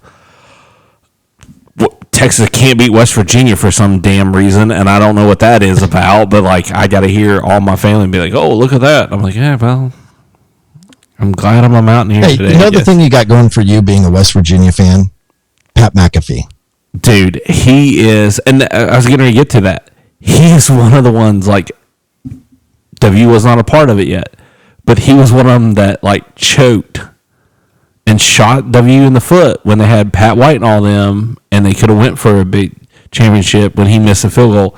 That's so funny that you know what I mean? You bring that team into the Big 12 who is already known for choking, ruining. They went to play Oklahoma, and Oklahoma was supposed to beat the pants off of them, and I forget what bowl game that was, and they pulled a Boise State and ran all kinds of fake plays and just ran all over them. Yeah, it was Oklahoma. Yeah, I mean, they did the Statue of Liberty where they threw it and then handed the ball off behind him and ran it in to win and then they did a hook and ladder pass. Yeah, caught it, came across the side, and then pitched it off, and the guy ran around the other, or a reverse. I mean, they're W, and that's the thing. So W's got Penn State this weekend, and on paper, W, I don't have anything really against Neil Brown. What I have against W is they can't recruit the right kids to play in the Big 12. They're not getting the Florida kids no more that are super fast. They're getting kind of the Midwest and then a quarterback, and they just don't. I don't know. They just don't have it. You know what I mean? They're not getting those. I don't want to throw Kansas under the bus, but they're getting Kansas level players. I hated Geno Smith when he was there. I didn't think he was that good, and maybe his receivers sucked that bad that made him look bad. But Will Greer, who just got released, I did not think he was that great that everyone praised. I mean, heck, there's two brothers from the town, one town up from me, that are now both playing for Marshall, which is the other West W D1 school, and they're both starting.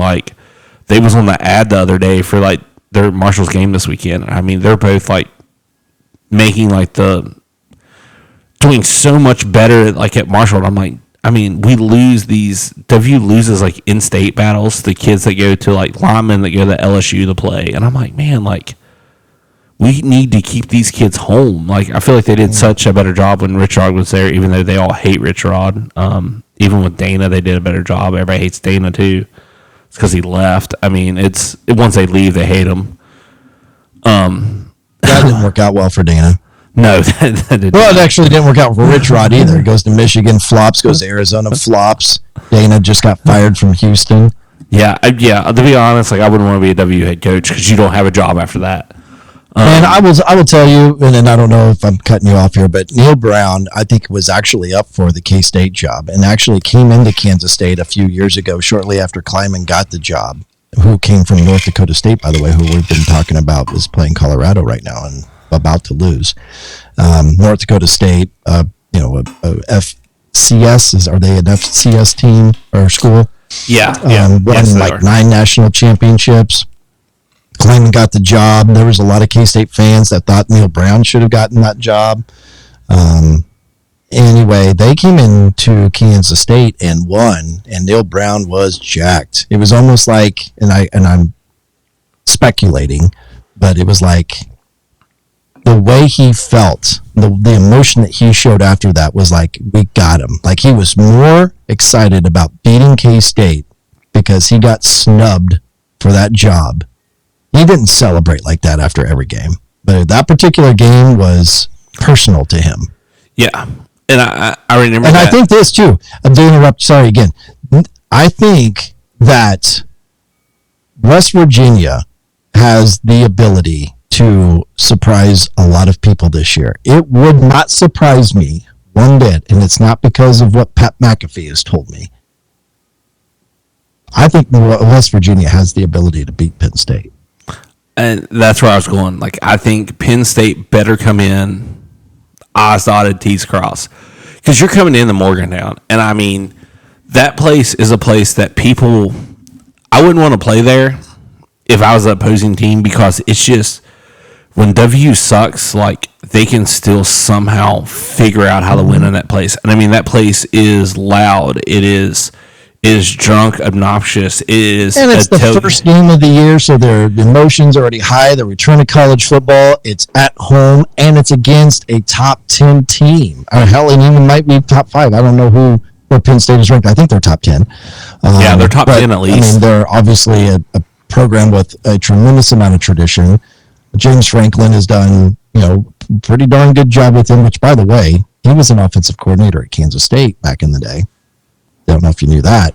He was the offensive coordinator when the Ron Prince took over for Bill Snyder before he got fired after 3 seasons and Bill Snyder came back. Anyway, all that to be said, I would not be surprised. And the other thing about this particular season is, well, and I guess it hasn't just been this season, maybe the last couple, but with this whole new transfer portal and NIL, that really kind of levels the playing field. Like Morgantown is, I've never been there, but the way it's explained to me is very similar to what a Manhattan, Kansas is to us. It's a small country farming college, and it's in the middle of nowhere. And the idea that you're going to be able to recruit some of these top star athletes to, like the nearest international airport is Kansas City, 2 hours away. Yeah. There's no beaches. It gets cold. It snows. But it's the culture that people are buying. And you don't know, like people who graduate from West Virginia or Kansas State who go on to great success and build great corporate empires, and now they've got a lot of money at their disposal to where then they can give back to the university, back to these collectives, to the NIL, which then affords the university the ability to recruit better athletes.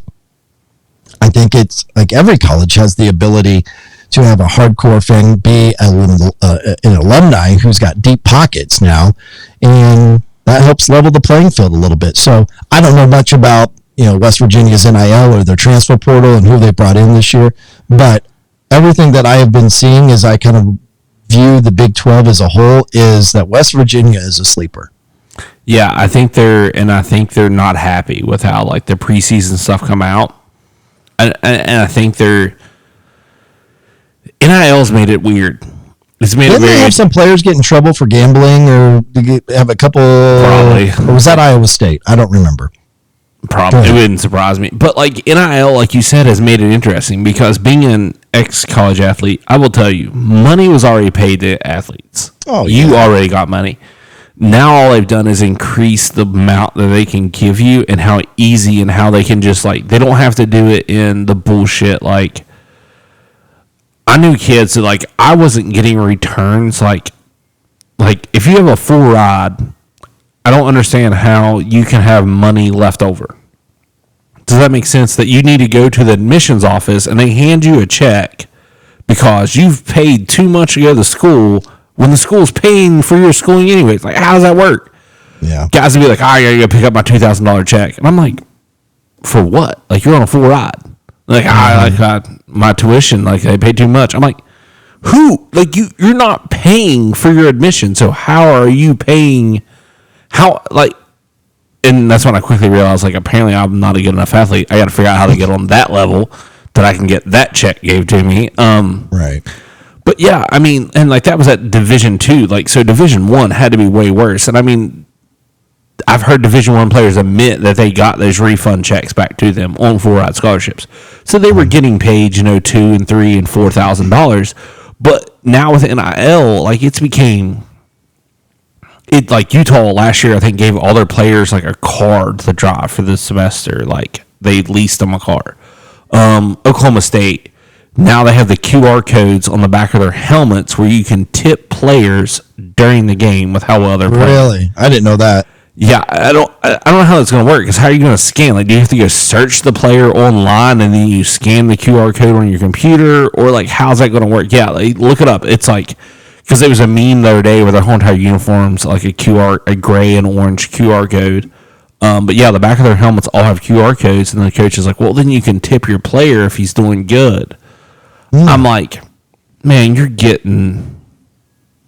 starting to like, but I mean, it's always been there. Let's just bring it more in the light. I mean, I didn't realize that I was doing illegal shit in Division 2 until like I realized that I was getting free clothing that I probably should not have been allowed to have. And it wasn't nothing fancy. It would be like I complained that like I'm having to wear the same Nike shirt, long sleeve shirt, because we had to play on AstroTurf at our college. And this old guy was like, oh, well, like, what size you wear? I was like, oh, I wear 2X. Like, I'll get one ordered. The next day, like, I have two, like, he hands me 2 brand new ones. I didn't think anything of it. Like, I didn't realize that, like, because I was a starter, like, I was getting special treatment, I would have asked for more shit, to be honest. I mean, my brain didn't function that way. I mean, sure. I mean, well, I'll say this, because you'll find this hopefully as a funny joke. I played basically, if you play college football, you play with a lot of black Afro-American players. And they love to joke with us, like, country, and, like, they quickly learned that, like, I was, like, the innocent little, like, country kid who, like, really didn't comprehend jack squat, and I was the funnest one to pick one. And one night, our center was from like this redneck middle of nowhere town in West Virginia, and I was like bullshit talking with him. I was talking about coon hunting, and I stupidly said coon hunting out loud. Boy. And the jokes that were made, and like they laughed more at the panic attack that I went in, and that's when I knew like I was like one of them, because I was having a straight breakdown panic attack, and the coach was like, "You're fine." I was like, "No, like they think I'm racist," and they're like, "No, they don't. They're just picking on you." Like, you're one of them now. You're a starter. You get the joke. And it was a quarterback that started it. And it was, like, the most funny thing ever. And, like, I now still run into, like, a couple of linemen that were from Florida that have stayed in West Virginia.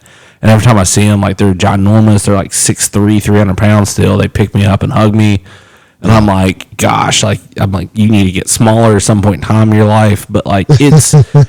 Like, if those guys, like, if we'd have had NIL back then, like, I wonder where, like, some of those guys would have been. They wouldn't have been at that college. They'd have been somewhere else. Someone could have paid to afford them to be there, because I'm scared with NIL, you'll get more of the cheating when it comes to the academic side. Because if there's more money around, there's more money to pay to prevent people from cheating. To prevent people from, like, passing, you know what I mean? Like,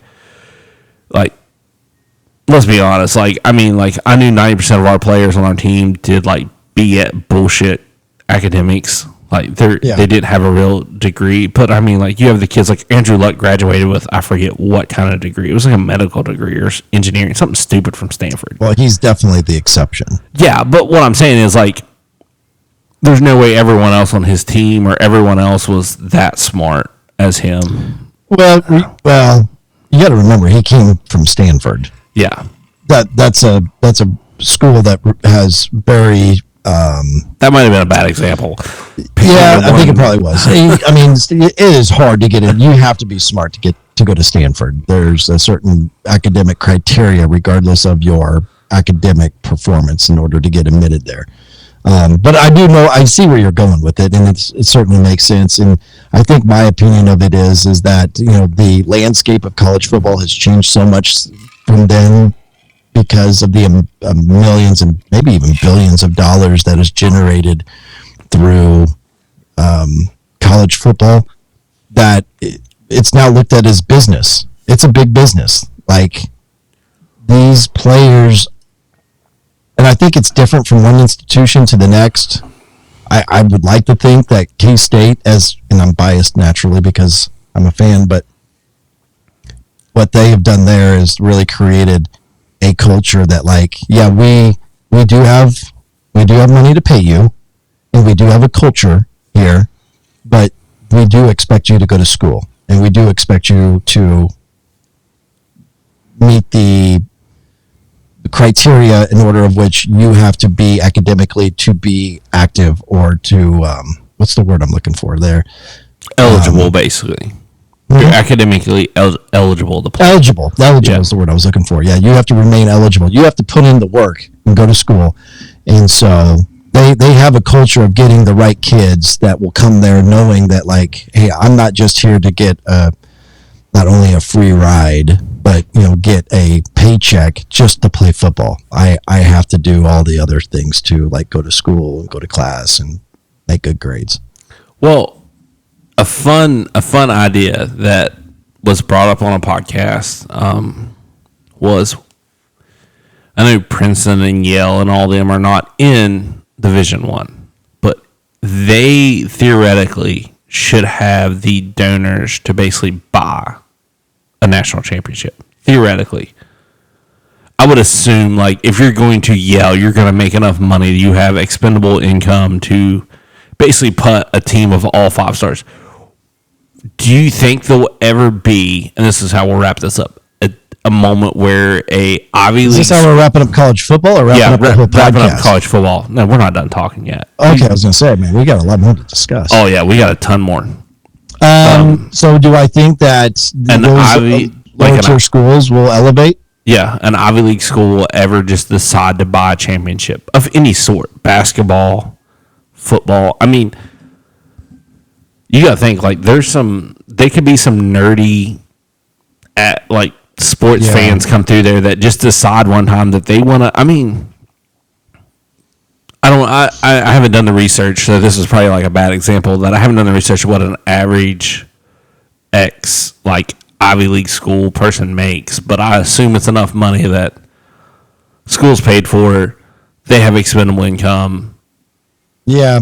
And I mean, that's a really good question. I mean, I think it makes sense from the standpoint that you think about the amount of doctors and lawyers and I mean, that's what that school is. Corporate geniuses that come from those Ivy League schools, that they would be those who are in a position to have the means to give back to a collective or to the, a university that would help pay for high quality students.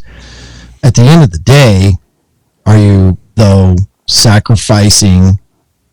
I mean, to go to a Yale, a Princeton, Howard, or Harvard, like, you have to meet a certain academic criteria.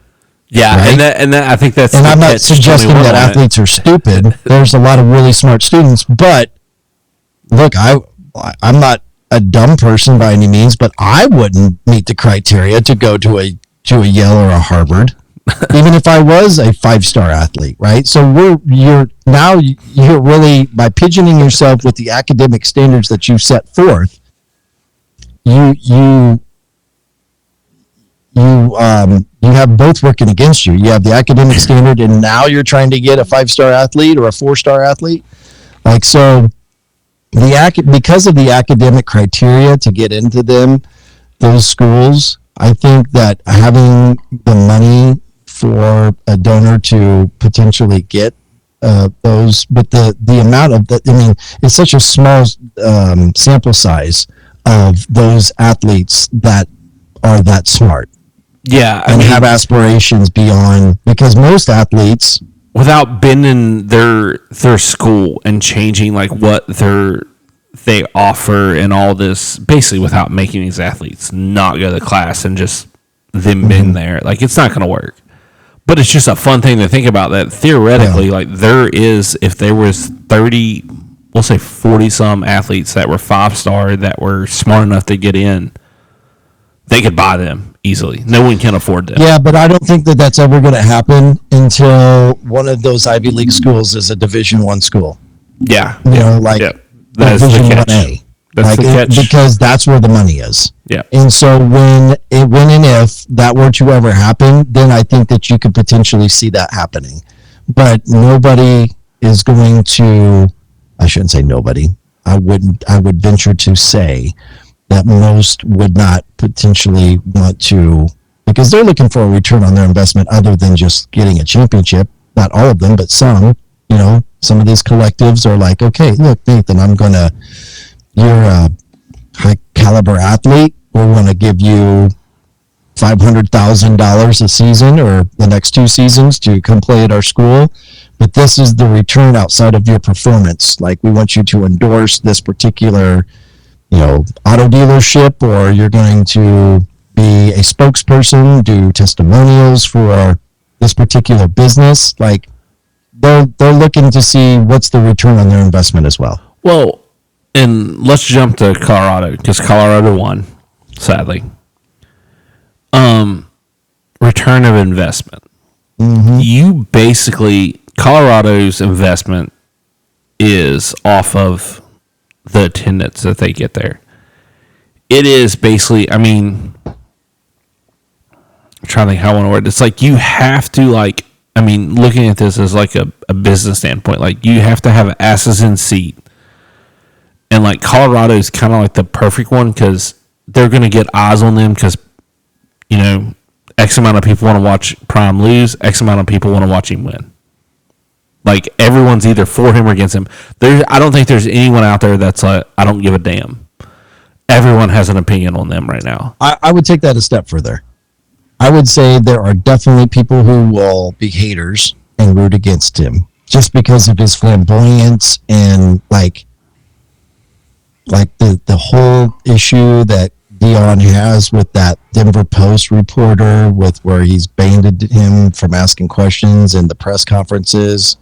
You know, I actually heard here on a local sports station in Kansas City today interview that guy from the Denver Post. And he was like, look, Dion is, and many in the media, when they sit in this press conference, you know, they are writing because they are rooting for Colorado. And in this particular guy's case, he goes, I'm not rooting, I'm not rooting for Colorado, but I'm not rooting against them either. I'm just asking questions. I'm neutral. And he was trying to ask tough, but because Dion didn't feel like that this guy was, he felt like this guy was being negative or wasn't, you know, pushing the narrative of the potential success of Colorado, then he is looked at as an immediate enemy. Anyway, the point is that there's going to be haters. There's going to be people that are going to root for Prime, but he comes with so much drama. There's such a draw that, you know, there are going to be people. There's going to be a lack of people who say they don't give a damn. I will agree with you there. I think that there's also people that will watch just because it's Dion. And they don't care necessarily who wins or loses, but they're going to watch the game. He is 100% better than any coach out there and his team as a crew at social media and in front of the press to draw eyes on them for what they say or what they do. I mean, I didn't even know he had a beef with CSB or CBS or whatever the other day, and I hit a TikTok, and I'm like, then I had to go down a rabbit hole figuring out why the hell he hated CBS. And I didn't figure it out ever. I mean, it was something about some bullshit thing that they ranked them bad or something in the Big 12, and he was mad about it. But they bring so much drama, and it's almost like the Caleb Williams thing. In the NFL, man, he draws so much drama to him and his attitude, like, he better be as good as advertised, or, like, people are going to hate on him so quick that it's going to go a little bit out of hand. I mean, like, if Sanders doesn't hit the NFL next year and is as good as advertised, it is not going to be Shakir, good for quarterback? Yeah, the quarterback. The brother, no offense to him, I don't think he's riding on daddy's coattails. I think he's not bad. I think he's a average college athlete. Mm-hmm. But the issue is, like, I don't know how many college athletes they are versus how many people they get drafted. That's not a favorable number. That's not a good number at all. Let's be honest. Like, they draft all the way down into Division II. Like, they pull kids out of Division II over Division I guys. So that's a scary... Here's the thing, though. He will likely get drafted because his last name is Sanders. Oh, yeah. Much like, give you Ronnie James. Who ever thought, based on his performance at USC, should have been ever drafted in the NBA? But his dad's LeBron. His dad made it very clear to the Lakers that his goal was to play with his son. The Lakers are committed to LeBron. And then the story and the amount of exposure and the amount of hype and the ticket sales and, you know, all of that comes now with a father-son combo on the same court. it was almost like they were not recruiting. Sorry, they were drafting him more for what the potential business side of it would be, the reward of the business side of it would be, than the actual performance of the player. Yes. So I can see that same thing happening to a certain degree. Obviously, the Sanders defensive back. I can't think of what his first name is. Shiloh. But I can also see him getting drafted or making a team because his last name is Sanders. Now, the longevity of his career, that's a whole nother conversation. Yeah, I don't. He is not. And the interesting thing about Colorado is they're not going to win a lot of games. I'll call it right now. They're going to go like they're. Here's the thing: Vegas is very good at what they do, and they have them at 5.5. They're going to be right around 5.5. Vegas is. Yeah, I think they'll be 6-6. Vegas. Yeah. Vegas is so good at whatever the hell they do. Like, I don't know how they precise their numbers. Like, I'd love to be able to do that, get a math. I'd probably do a little more betting. No doubt. But they're not going to be far off. I mean, if you look at their schedule is daunting. They're going to lose next week to Nebraska. Should they? Probably not. They probably have better athletes. They might have better athletes because, they NIL'd and they recruit everywhere. But it's not to drag this out. But it's like the same thing with, like, everyone that goes there for, like, the publicity. They don't really... their line, their whole entire way through the team. Like, he was the most sacked quarterback there last year. And he was only popular about that fact because of what his name was. Mm-hmm. The year before, who was the most sacked quarterback? No one gives a damn. It was only important because it was Sanders. And it was because it was Deion's son. Colorado has sucked for how many years? There's that. And then I do think that there's a conversation about that because if you recall, the first game of the year that Colorado had last year was against TCU, and they beat them. It was a close game, but they beat them, and I think it was at TCU. Yes, and it was right after TCU played in the national championship. Now, albeit they got their ass handed to them by Georgia, but they did make the national championship game, and so Deion, in his very first year at Colorado, opening game of the year on the road, beats the team that went to the national championship the year before.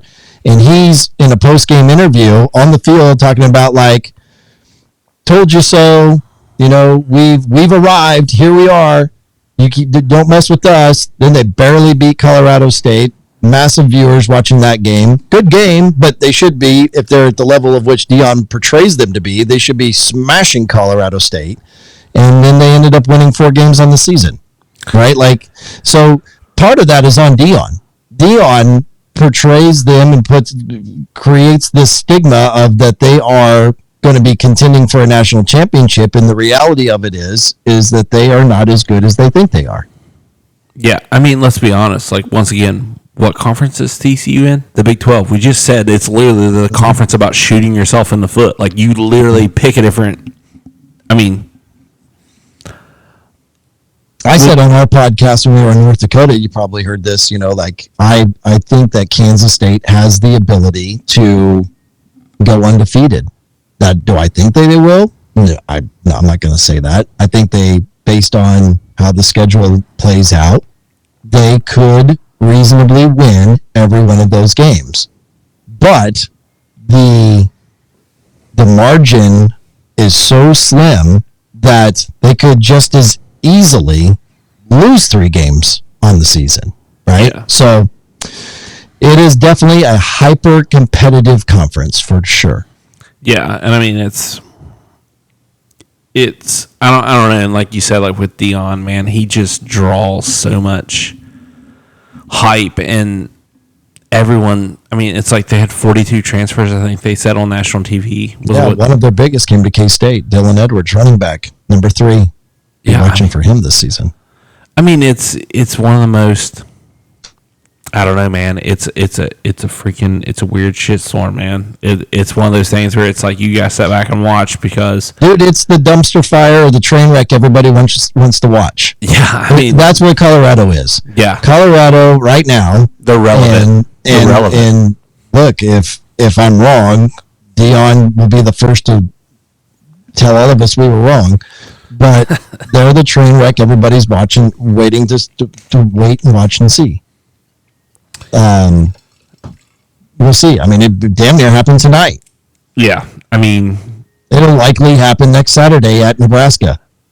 And their defense is not very good. I mean, no, and that's not taken away from South Dakota, because North Dakota State. North Dakota State. I don't. Yeah. Here's the thing: if you play South Dakota or North Dakota State, I think the South Dakota is the blue team, right? They play each other about every year. The Jackrabbits, I think, is the name of their team. Yeah, they play each other about every single year in like their like conference championship or whatnot. Like game day went there. They're literally those two teams. Like, you do not want to put them against an FBS team, man. They are good. They are scary good. I mean, they are what Jackson State was when Dion was there. I mean, you put them against certain teams, they're going to beat them. They're going to challenge them. Colorado's that team now. Yeah, it's going to be interesting. We'll see how it plays out. It should get quite interesting, which I'm glad. Back to the podcast, y'all's podcast. You guys are going to talk a little bit of football and stuff. That'll be interesting. Mm-hmm. But to get back on track, because I can talk football for a while. I love it, and I hate that I'm not involved in it anymore. I can't wait till my kids are old enough to be involved. Actually, my one son's not here. The other son just walked through the house asking where my mom is. So I just pointed to the bedroom. So a second ago when I was distracted, it was because I was like, "You're awake." That's funny. He walked straight to bed with mom. So where are you guys headed to next with Heartland? So we got some time off. We might try to do some dove hunting here in the next couple of days. September 1st is our, like most states, is when dove season opens. We might try to get out a few days for that. I'd like to get out and try to do that, to do some, get some Mojo product integration. But there's talks about maybe doing some teal stuff. I'm not a big teal guy. Like, I don't discriminate against teal. I just don't like going duck hunting when it's 85, 90 degrees outside and trying to kill more mosquitoes than I am ducks. I hate mosquitoes. Like, I can deal with spiders and snakes. I hate ticks and mosquitoes. It is a phobia, if you want to call it that, but I absolutely hate it. Or I hate them. But there's discussions of possibly doing that. But to answer your question, the next one slated is the Saskatchewan in October. Yeah, so we'll go up there chasing. Primarily, the focus would be snow geese, but that time of year, man, you just don't know. I mean, it's a smorgasbord of waterfowl. You might find a great feed of specks and lessers, and you might find a great mallard feed. The problem with, like, I don't discriminate against shooting field mallards anytime in Saskatchewan, but at that time of year, they're not fully plumed ducks yet. Yeah. And so you see a lot of brown ducks. And, we are accustomed to down here seeing fully plumed mallards, and you're trying to shoot green and save the hens. And oftentimes you don't know what's a hen and what's a mallard, at that time of year. So if the opportunity presents itself that we have a really good duck feed, we'll set up on it. We did that last fall in Saskatchewan, but typically speaking, the focus is primarily snow geese. Okay, I want your quick input on this, and you can skip over if you want. So, like we in the U.S., like I feel like we get very, like, I don't know what exactly flyway Kansas is in, but like the Mississippi and then the Atlantic, we get hammered about our quantities and our mallard numbers and stuff. But then in Canada, a place where you can go shoot, is it 6, 7 ducks? 8 ducks, mm-hmm. and they're brown. Why has nothing ever been like pointed towards them as far as restriction? Because like we all know, like down here, like, and I'm not trying to like point fingers and go at like but like you know what I'm saying, like you just said, like it's hard to tell what the hens are, and yet up there like they have a number of 8, and there's definitely people going up there that get on the ducks that don't care. Well, yeah, I mean, that are going to go shoot pintail numbers. I don't know if you guys get many pintails in your area, but like we were limited to the last few years one pintail. But you can go up to Saskatchewan and shoot, 8 of them. Like you want your pintail numbers to grow. Like it's, I don't know. I honestly don't. I can't give you a logical explanation as to why Canada does what they do. I mean, the amount of, and I'm assuming this because I don't know this for a fact either, but there's a lot of hunters from the States that go to. It's a big money business. Let's be honest. I mean, you would think so. You would think that there's revenue generated by. We actually have a deal with Saskatchewan Tourism. Yeah. To we have a partnership with them, and the deal is that we promote them and we create digital or photography assets to give them. They have that at their disposal for their own marketing propaganda, and they are using us as people from the States to promote Saskatchewan tourism in the waterfowl space. So, as long as the numbers, and look, here's the thing is that if on one side of the coin here, we're having that conversation like, oh man, like the duck numbers, your daily limit is much higher there. They're brown ducks. You could potentially be shooting more pintails, which then is hurting the migration and the pintails that are coming down the flyway once they get into the States. And now you're limited to only shooting one on a good year, maybe two. Why don't they change it? But are you telling me then if you go to Saskatchewan and you have the ability to shoot 8 ducks regardless of its species, whether it be a widgeon or a pintail or a gadwall, like you're not going to shoot your 8 ducks? Yeah. I mean, that's the other side of the coin, right? Like that's the attraction, and people go to Canada because of the that's numbers. The mecca, and you get favorable limits, and but you can't have one. You can't have one and then bitch about the other. So, I don't know why I'm speculating, but I'm guessing it's just because of the amount of revenue that they generate by having people from the States come up there to hunt. Yeah, I mean, it's just a fun thing that I know a lot of podcasts want to talk about numbers, but they don't ever want to talk about Canada. And I'm like, Canada has the most favorable numbers. I mean, Washington has the next that out there with mallards, but it's, I don't know. It's one of those things where it's maybe they'll change it one day, or maybe they won't. I mean, I don't see them changing it.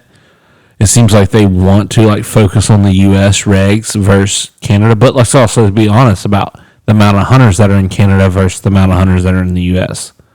There's a lot less people going to Canada to shoot them than they are in the U.S. So it kind of makes more sense to regulate here versus there. But then again, you look at the brown duck number, I don't know.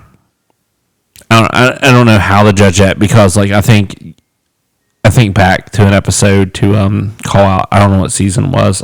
It was the year that it snowed, big snow. You guys hunted.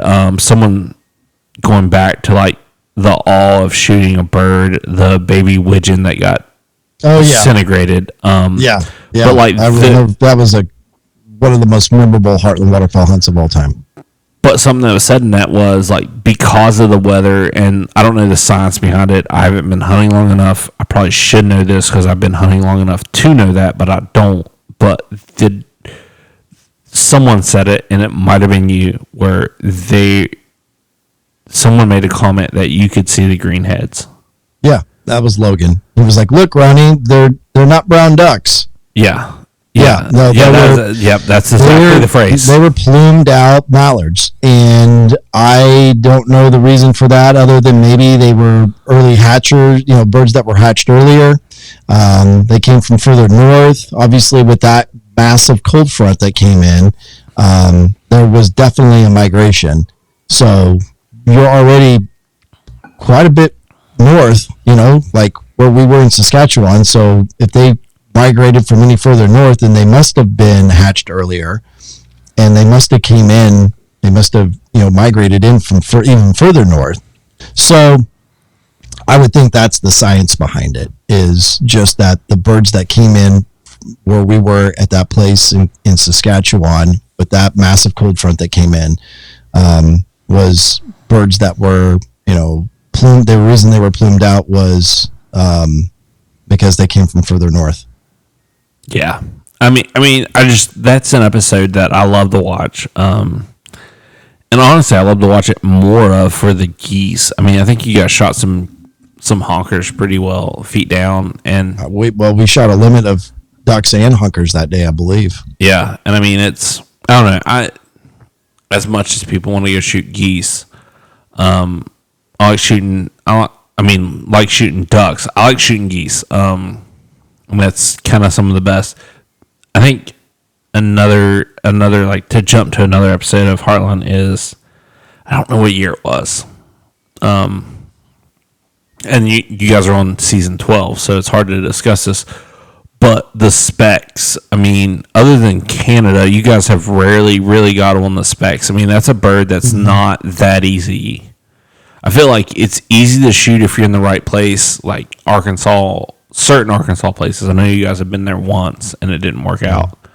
I mean, you guys shot birds, but not like there wasn't the big stack that everyone thinks of in Arkansas. It's definitely not just not a primary focus. It's a bonus bird for us if we shoot specs. I love the one that's hanging on my wall right above me. Yeah, right there. That's a Saskatchewan spec that we shot. I want one so bad. I think they're the most call responsive bird of all the waterfowl, but I don't find them to be as easy to kill. I think that in my experience, and it's mainly not as much as in Saskatchewan, which hunting in Saskatchewan in September, October, like they're still pretty uneducated. By the time they get down to us in Kansas and Missouri, they're a lot smarter. And there's been many times where, like, okay, we're in the blind, we see a bird off in the distance, here they come. Oh, it's a speck, and I'll just take my gun and I'll put it down, because I'll be like, they ain't gonna do it. That's not to say that they never do it. There are times that they do, but I have been screwed over more times by a volley of specks to where we can sit there and call at them and they'll squeak back and forth, but they'll do that thing where they'll come into about 60 and then they'll rise and they'll fly around, they'll come take another look, and then you're sitting there calling at them forever, it feels like. And then after about 4 passes, they're like, I don't like it. I'm just moving on. Yeah, I mean, we get a very few number of them, and that's kind of like, my goal was to shoot a spec. I'm hoping on a trip to Arkansas this year, I'm working on a few things to kind of make it happen where we can kind of get a day pass on a pit. I think I've got it planned. A guy's like that guides that actually Ricefield? Probably. It's a guy. They guide and they were like, oh, if we have room, and I'm like, well, we're going like early December, so like they usually, I assume they're not going to be filled up because it's not late season. Mm-hmm. A couple of us might slide in there and try to do that for a day. But it's one of those things too, like, I mean, it's just a goal to shoot a spec. Like, that is, like, I don't have a bird mounted yet. We're kind of leaning towards doing my wife's not a big fan of, like, dead animals. She doesn't like taxidermy, huh? Pretty much. She's a horrible, like, well, my wife doesn't either, to be truthfully honest. And so that's why I had to create my own little fan cave. Well, it's actually my office. Like, I have my fan cave, which is kind of like my sports viewing area. I don't call it a man cave, I call it a fan cave. But in my office, this is where all my taxidermy is. And so this is the one room in the house to where I can do whatever I want with it. Yeah, so that's what you need. You just need to say, look, I respect you, and you're not wanting to have taxidermy in the house, but I got to have one room in the house to where I can do what I want with it. So I'm getting that in the garage. Okay. I do have, like, so, like, she's, like, okay with, like, paintings, and we've looked at, like, carved decoys, and she's like, okay, I'd be okay with that. Like, above our cabinets, she's like, I'd be okay with that. So that's our, like, we're looking at that. So that's the next route, and those are not cheap, by the way. If you know anyone at Carves Decoys, they are not cheap. And I've looked at a few, and I've almost bought a few lately, but man, like, I spend some stupid money on some stuff, and I guess it's dumb because a mounted duck anymore is like $600, and I'm looking at a decoy that's $400. So I guess I need to quit complaining. But like but what could you do with that other $400? You know, I could buy some Yeti stuff. Obviously, you're having the potential of buyer's remorse. Yep. And that's what is preventing you from doing it. Yeah, and I mean that's it. I do have one painting that there's a guy who does charcoal paintings. I have a copy of a wood duck no, that's not a wood duck. I have a wood duck already on my wall. It's something I need to have hung on my wall. My father-in-law is going to work on a frame, and then we're going to do that. But I don't know. I do love like waterfowl. Like I have like a gun case with like it has like a bottle of like wine in it, a bottle of whiskey, and like a ton of duck calls, and like it has like a Delta waterfowl book that we went to a convention, an event in West Virginia, and of course my wife wins a book. She can't win a gun. She can't win like anything cool. She wins a book. So like we have small kids, so it has to stay in there. But with some of my stuff from my grandfather, and a lot of calls that I've like accumulated over the years because I have a habit of buying duck calls and goose calls. I'm trying to get that, but I haven't yet. But as we start to like kind of look towards the end of this, like I think something that's like the coolest thing I have over there is like a couple specialty items. Like my bottle of whiskey actually came from one of my sponsors, KS Waterfowl. I actually got to drink it in my house with him, and I was like, "Hey, can I keep this? I'll wash it out. I'm gonna put it in my like it's like a shadow box." Yeah, but it's a tall cabinet. It's got a bunch of hats in it. It's got hats from my grandfather, my time in the rodeo industry where they got signed. It has a old they put pipes in them that you smoke tobacco from. Like it has one of those in there. It has like an ashtray from my grandfather. It actually has two small. I have to like fight with my kids over them. Two small like little toys that was on his retirement cake. And that's all I remember from his retirement, which is kind of sad. But I do remember that from his retirement. When he retired, there was these two little cars. They were like four. I have two of them. I don't know where the other ones are, but they're like those ones are in my gun safe. For my other grandfather, I have a camera that's kind of cool because it's one of them. I don't even know what kind of camera it is. I'd have to send a picture of it to someone to actually figure it out.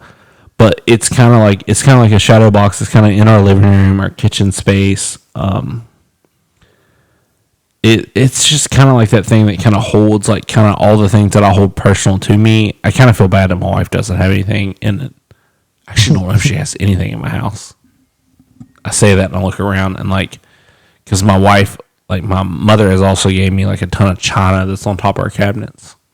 I don't think she has it either. Well, okay, I say that, and then I just realized that my wife's grandparents haven't died yet. Not that I want them to die, but no, I get it. But like it's one of those things where like my grandparents have all passed on both sides, so like I kind of have those memory things. But let's kind of like jump to as we get to more of the feeling side. You know, you started the Paparon podcast. It's kind of been one I've followed along with, and I don't know, like it's been very like I love the stories that have been told from it and the very personal stories. That's something that's like I want to say it's hard for some people to open up with, and you've done a very good job of letting people open up with that. And it's crazy too, the stories that are told on there. Because I mean, what did you think it was going to be that when you started it? Like it was going to be like this, like you were going to tell your story. Mm-hmm. But did you think you were going to have all these people come on, like, if I can say Joe's episode? Because Joe's episode was an episode that I didn't see coming. Like, I didn't, like, if you watched the Heartland Waterfowl episodes, you didn't know that about Joe. I wouldn't have guessed that. Joe Palumbo, who is who you're talking about. Yeah, like, I can't say his name. I'm from West Virginia. It's all right. He's from It's okay. Maryland. He's from Pennsylvania. Yeah, well, they have proper English up in West Virginia. But like, he talked about like personal, and that's, I don't know, it's something that like you would have never guessed like watching him, and I think it was awesome that he opened up about all that in his life. Yeah, and on that podcast, and I think that podcast is like, we're gonna jump to a sponsor in a second, but like that podcast is something that's kind of made me like think about everything in my life and like not just surpass something. You know what I mean? Like I kind of like appreciate all these little things that I have around my house now. Yeah. Well, probably ought to take a drink before I get into this one here. Yeah, I've drank a bunch. I don't need no more. Look, the Papa Rum. First of all, thank you for all the kind words about that venture. I've put that on hold. I will say that I have not done a new episode since the spring, and here we are on August 29th recording this podcast. And I guess I should probably say why. There's been, I'm a dad. I'm married. Got 3 kids. 2 are under the age of 3. So I've just had to prioritize, and getting ready for another Heartland Waterfowl season has required me to put my focus there, because my responsibility with Heartland Waterfowl as a owner and executive producer is to handle the business side of it, which is the sponsorships and creating revenue and promotions and all of that. Anyway, which we launched a brand new online store. This is our design of the month right here t-shirt. Got a new design coming out on Sunday, and so we revamped all that. Anyway, so that's my responsibility with Heartland Waterfowl, which is why I have not done a Papa Ron podcast in a while. But anyway, so the Papa Ron podcast was a desperate effort for me to find my identity again, to be quite honest. Before COVID, was at the height of towards the height of my professional success, making more money than I ever fathomed I was capable of making. A large part of that money was generated from another business venture that I was involved with, which was the commercial cleaning space. And I was the director of business development. And I had really put when I got hired to work there and partner with this guy, my background was in radio broadcasting, and through that business, I mean, you often hear the term, it's not what you know, it's who you know. And when I worked in radio for 20 some years, and 10 of it at the time in Kansas City, I had met so many people of all different walks of life. A lot of it in, the hospitality space. And so we were cleaning a lot. I had sold created a lot of clients in the hospitality space. Well, when COVID happened, everything got shut down. And so if they weren't open, we weren't cleaning, which means I wasn't getting paid. So I lost that. And then it was substantial. I went into a bad depression.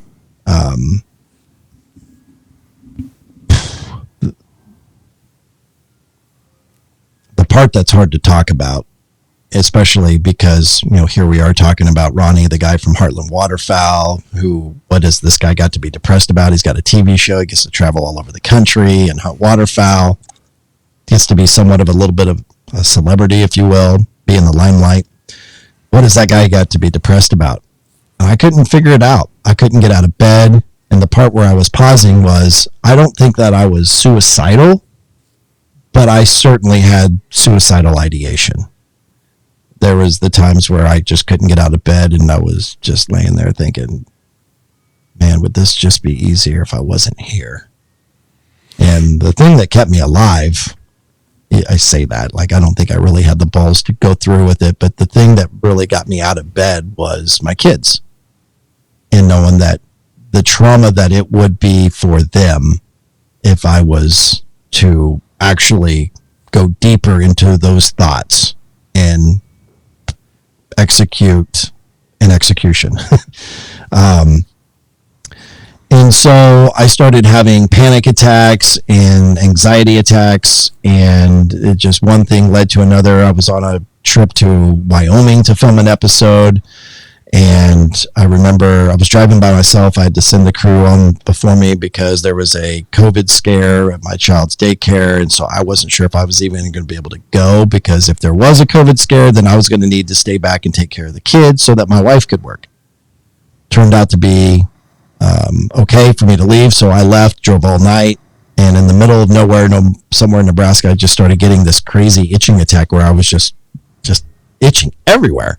Didn't have any hives, any breakouts, any rash or reactions, and that lasted for 3 days. Came home from that trip, went to SHOT Show in Vegas. I'm a personable, outgoing guy, and so Vegas is kind of my scene. Like I thrive pretty well in the Vegas scene, but on that particular trip, just did not have any desire, ambition to do anything after the show. In fact, I didn't even have the energy. Like once the trade show was done for the day, I just wanted to go back to the hotel room and sleep, when everybody else is going out and hanging, socializing and gambling and doing the nightlife stuff. And then when I got on the plane to come back to Kansas City, again, keep in mind, I've slept a lot on that trip. Wasn't like I was out the night before getting hammered or anything. I got on that plane and I was sitting next to the window in the second row. And as soon as the guy hit the middle seat, I went into a full-fledged panic attack, of which I've never had before. And it was so scary. I explain it as I need my mom scared. Like as you're a kid, you're scared. You want your mom, you want your parents, because they're your safety net. As a 40-some-year-old man, I was needing my mom. I was that scared. Got up and talked to the flight attendant. I can't breathe. I'm suffocating. I'm having a panic attack. I don't know why. I was able to find a little relief because a person on the plane had recognized this happening to me and switched the window seat with an aisle seat, which I guess made me feel like I wasn't as claustrophobic, I guess. And so I was able to get on the flight home, went to the doctor, and said, I have all of these weird things happening to me. And he was like, and he obviously he's been my doctor for 20-some years, so he kind of knew me and was like, look, man, you've gone through a lot in the last couple of years, and I think you need to get chemically balanced. And so I don't know, a week or so later, was out here in Missouri hunting. We were filming an episode for Heartland Waterfowl. It was a rainy, cold morning, and so the birds were holding tight to the roost before they went water to water of the loaf. And there was kind of a quiet moment, and the blind was a handful of our Heartland Waterfowl guys that I just said, hey, I need to tell you guys something. And the other caveat to that too was, surprise, your wife's pregnant, and she's not only pregnant, she's 7 months pregnant. Yeah. And we didn't know it. So there was all this stress and like these just continually getting like blindsided with these felt like life-altering events. I explained to them that, I've been diagnosed with depression. And yes, I have had suicidal ideation, and I've been internalizing it for 2 years, and I'm being challenged to open up to you guys. And so I'm just kind of letting you know that if I'm off, if things haven't seemed right about me, I'm going through some shit. And man, the amount of love and support that I got from those guys was, you can't put a price tag on it. It's immeasurable. And I'll never forget Dakota, who we've talked about often on this episode. Yeah. Acted like he was picking up a folding chair, WWE style, and he was going to hit me over the head with it. He goes, I've been telling you for 3 years that you need to do a podcast. And I'm thinking at the time, like, man, I'm at my most vulnerable moment, telling you all of this dark stuff that is hard for a man to say. And all you want to talk about is me doing a podcast. He was smart enough to understand that I had lost some self-worth and I didn't know I lost my identity. And he was like, man, you've done radio for 20 some years. You know how to do all of this stuff. You know so many people of all different walks of life. I think it would give you a reason to live. It would give you some self-purpose again. And I was so desperate that I said, to hell with it. I'm desperate. Let's try it. I said, but I'm going to need your help because I have no idea what I'm getting myself into here. And so that he and Q both did. They came over, for several weeks to help me get this thing started and film all of these episodes until I kind of got an idea of how this was all going to work. And then I just started, producing it all myself. But to answer your question, which is a long answer to your question, I apologize, but it's did I know the direction that this podcast was going to go when I first started? Absolutely not. I knew that I had the ability to conduct interviews. I knew that I had the experience. I knew I had the skill set to actually produce it from not only the audio side, but the filming side. And my first objective was just to, tell my story, and knowing that I needed to be raw and authentic. Authentic is like a word that is just engraved in me right now from not only just doing Heartland Waterfowl, but then this podcast. Like, at the end of the day, to truly be the person you want to be and reach the level of success that you want to reach, there has to be, I think people respect and they respect authenticity, and it resonates with them. So I did. On that first episode, I just put it all out there, told my story on how this whole podcast came out. I didn't know what to expect. I promoted it, but I didn't know, am I going to have 3 people listen? Is there going to be thousands? I have no idea. And at the end of the day, I didn't even care how many people listened after I got the 20 or 30 some messages, which, you think of the most popular podcast in the world. What's that? If one person listens and gains something from it, it's a win. Yeah. At the end of the day, and that's what was the cool thing about your podcast, not to cut you off, was you got people to open up, because there was no reason for Joe to open up or any of them people to open up at those points and talk about shit that you don't want to talk about. Let's be honest. You didn't want to talk about it's still hard for me right now to talk about. Yeah. You internalize the human nature is especially as a man, you compress that shit down. You don't talk about shit. Right. But when you surround your people like Dakota and you have the right friends around you, man, it makes it so much easier. And no, definitely they were instrumental in lifting me up and challenging me to find ways. And it was me also, by telling them, was my desperate attempt to say, I need help. I can't do this on my own. I had always been a resilient person. I had always been, I grew up from a family where my dad was in the military. My grandfather was in the military. My dad also grew up from a farming family, so resilience, and I was an athlete too, right? So resilience was kind of installed with me at an early age in overcoming obstacles. And for whatever reason, on this particular time in my life, I could not, they always talk about you just got to rub some dirt on it and get back in the game, and you got to push through. And I tried, and every day just to get out of bed was an attempt to push through. But it was once I got up and I got the kids taken care of, and then I sit here at my desk and I was where do I go? I don't even know where to start. And I had never been that person before. I always had a vision, as an aspiring entrepreneur. I was able to, I remember, when I first started my entrepreneurial career, if you want to call it that, how some people who work a corporate job and it's Sunday night and they're maybe watching Sunday Night Football and they're, because I was lived in the corporate life as well for many years, and I remember just Sunday night and you're just I have to go to work tomorrow. God, Monday's going to suck. Man, I don't want to do this. But for me, having started this entrepreneurial spirit, I was like so excited for Monday, and I knew exactly what tasks I was going to pursue and what follow-ups I was going to make on any leads that I had for, for any of the sales I had. I mean, I was grinding. I was a go-getter, and I loved it. But then after all this happened, I didn't know how to rebound.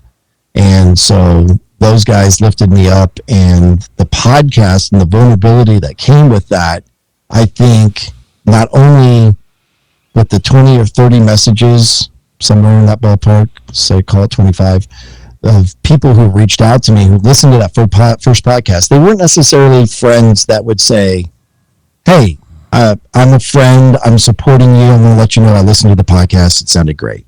Well, these were people who also had a story. These were people that I may have had an acquaintance with, or people that I've never met in my life. They're like, hey, I heard your podcast. I had 2 people tell me that the podcast was life-changing.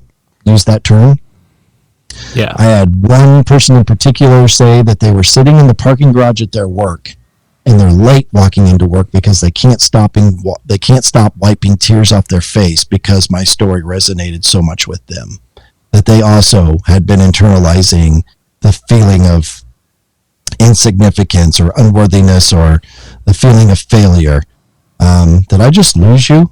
No, I mean, your video is gone. It says that your battery's hold on a sec. Yep, just keep talking. I'll switch batteries. Plug in. So anyway, while you're charging your phone, they were reaching out saying, "Hey, this is me." I mean, I felt so alone through this whole ordeal, and it's so refreshing to know that I'm not alone because somebody else had the courage to tell their story.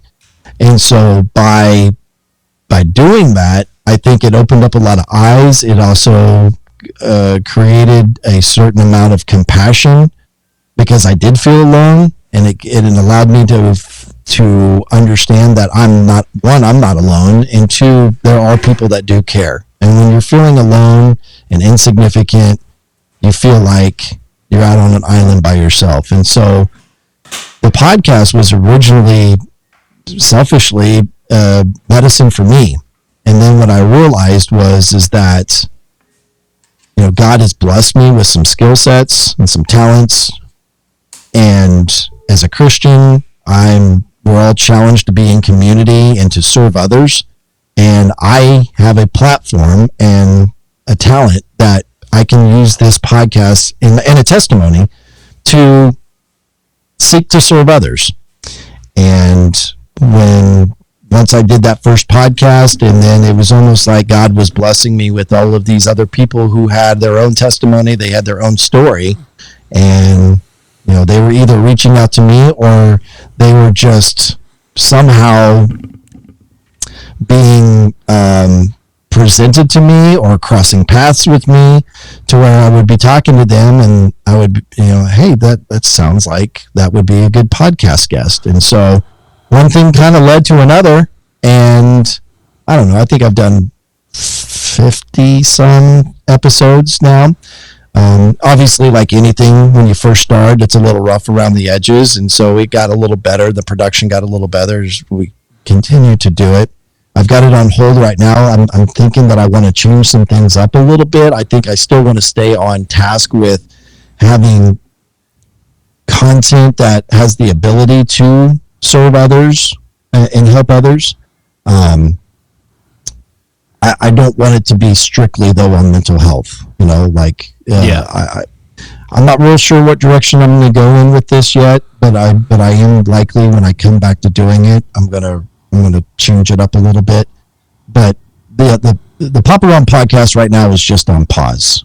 And we'll come back, but that's how the whole thing kind of came about.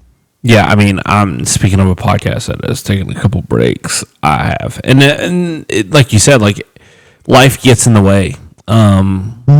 Like when I first started this podcast, I didn't have internet. I didn't have internet that was worth crap. I had cell phone internet, and now we have Starlink, which thank you, Elon Musk, because it is the greatest thing ever made. I hope my neighbors... Game changer. Yeah, it is a game changer. I mean, I wouldn't have crap without it. But but yeah, I mean, it's given me the ability, and that was one of the big things that, like, when you're trying to, like, make people, like, I mean, because we were trying to do it as a 2-man team, and we were trying to make a guy drive hour to your house once a week or something, or once a month. Like, I mean, it gets hard, especially when everyone has little kids. I mean, and you felt that too. It makes it very, very hard. But as we kind of like turn to wrap this up, let's talk, I mean, a little bit about your coffee, which is the nice little, oh, look at that. You have a bag of it, and I've got a bag of it sitting right beside me, because I bought a bag the other day. After having a podcast with old Buck, which let's see how you talk about a little bit about Buck, because the fun fact was, he kind of told me that, he's like, I took Ronnie on his first duck hunt, just so you know. He wanted to make that clear. And I'm like, man, like, you made him addicted into this game. Like, that's your fault. Like, all this that has transpired is all your fault. Like, all the money he spent, all the time, all those, like, miles he spent on a vehicle is your fault. And he's like, well, and I'm like, nope, it's your fault. No doubt. I mean, I don't know. I don't know who to blame my fault on. Probably one of my friends, which I've told this story a few times. Like, our first time duck hunting was not like your first time, because we went and neither one of us had duck hunted. So we thought ducks were dumb. We thought they were like the ducks you throw bread out to. Yeah. Just for everyone who knows duck hunting knows they're not like that. So we obviously was worst of the worst of duck hunting. And it was quite funny. Like, looking back now, the stuff, like, I mean, it was one hunt. We hunted one time that year. What we did, I would be in, like, if I seen someone doing it now, like, I'd pull up to him and feel sorry for him. Like, it was like we thought they were so dumb that they would ignore a purple or blue lawn chair while you wear blue jeans and sit in a boat without a blind. I mean, I'll admit that, because, I mean, it's just one of the most funniest things ever. Like, you don't realize how smart those birds are, and how, like, they have to be smart, because if they were that dumb, then they wouldn't exist. We'd shoot them all. But, you and Buck have, like, an awesome relationship, it sounds like. And this coffee that you guys have come up with, I'm definitely a fan of it. I've tried it. I've got 2 bags of it, and I've tried it, and I actually like it. I truly do. I truly like all of Dirty Duck. I mean, I've tried a couple. I think the only one I haven't tried yet is the Pit Boss, and I actually have 2 bags of it also. I bought 2 bags of Pit Boss and 2 bags of your coffee, knowing that I kind of had this podcast coming up too, and I wanted to have it to try it. And yeah, we drink it. My wife, she's not a coffee drinker. We're addicted to it. She drinks it. We drink it as a cold. We drink all of them. She drinks them all as a cold. I'll drink them hot or cold, but she's more of a cold brew every morning. Gotcha. She leaves the house, she has a cold brew Dirty Duck. Whether it's, and we do every flavor in cold brew. We don't just do the cold brew. So that's kind of something that's funny about it. I told Buck, I was like, dude, we do them all in cold brew. Wow. Yeah, she's addicted to it. Well, thank you. Where do I start? So, yes, Buck did take me on my first waterfowl hunt. He had invited me. This was back when I was working at Q104, way before I had a wife and kids. And when I say Q104, that was the country station that I was a radio personality at. And so he had invited me to go on his family's pheasant hunt out in north central Kansas, not far from my hometown, actually.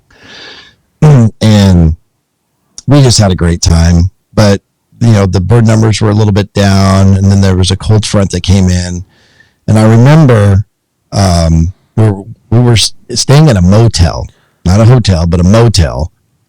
And back then let's just say I smoked cigarettes a little bit more frequently.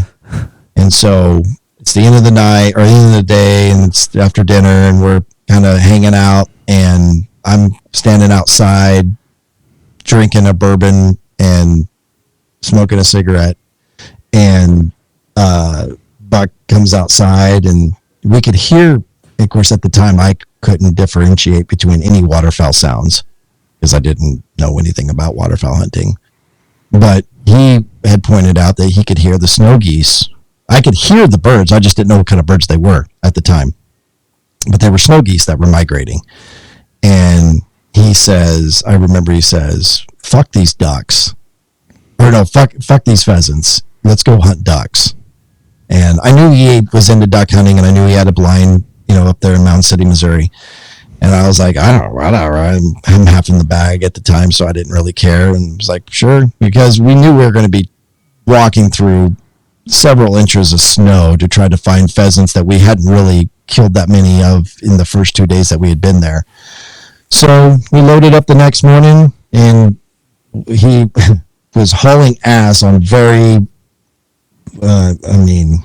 roads were not good. And he was white knuckling his way there. And there was even a few times where I was like, yo, dude, like, it's just a duck. Like, let's chill out a little bit. He's like, no, we got to get back. We got back, and I'm thinking this weather's moving through. And if I don't get back to Kansas City, which was about another hour and a half, 2 hour drive, that I could be stuck here, which means that I'm not going to make it to work. And he was like, I don't care what you have to do. You're going hunting. And I broke the peer pressure, and I went. And I remember I was wearing like these Upland brown, they were Browning actually, but they resembled kind of like a Carhartt bib overall, and a red hoodie of all things that I wore to the duck blind. And I'm telling you, it was the term black cloud is often used. Like, it was just a sky filled with every species of duck. And I remember we had shot into a couple volleys of teal, and there were so many teal that were just keep dumping into this hole. And Buck was like, okay, we got to stop. Like, we got to wait for the big ducks. And before you know it, there was pintails and widgeons and obviously mallards that were dumping in, and we shot a limit, and then we just sat there. Like, it was shooting time. We had to stop shooting, but it was still light enough to where you could still see the birds. And we sat there until it was damn near dark, just watching birds work and hearing the different sounds that they make and the whistling of the wings, and me just being enamored with this whole experience. And it was from that day moving forward, I was hooked, to where I was like calling him. I was like, okay, what's this species and what's this and what's this decoy? And like, I knew nothing, like absolutely nothing about any of this. And he was kind enough, like I had to have annoyed the hell out of him. I had to have, because some of the just stupid questions I was asking, but he always took time out for me. And then my buddy Paul, or it was our mutual friend, Paul Anderson,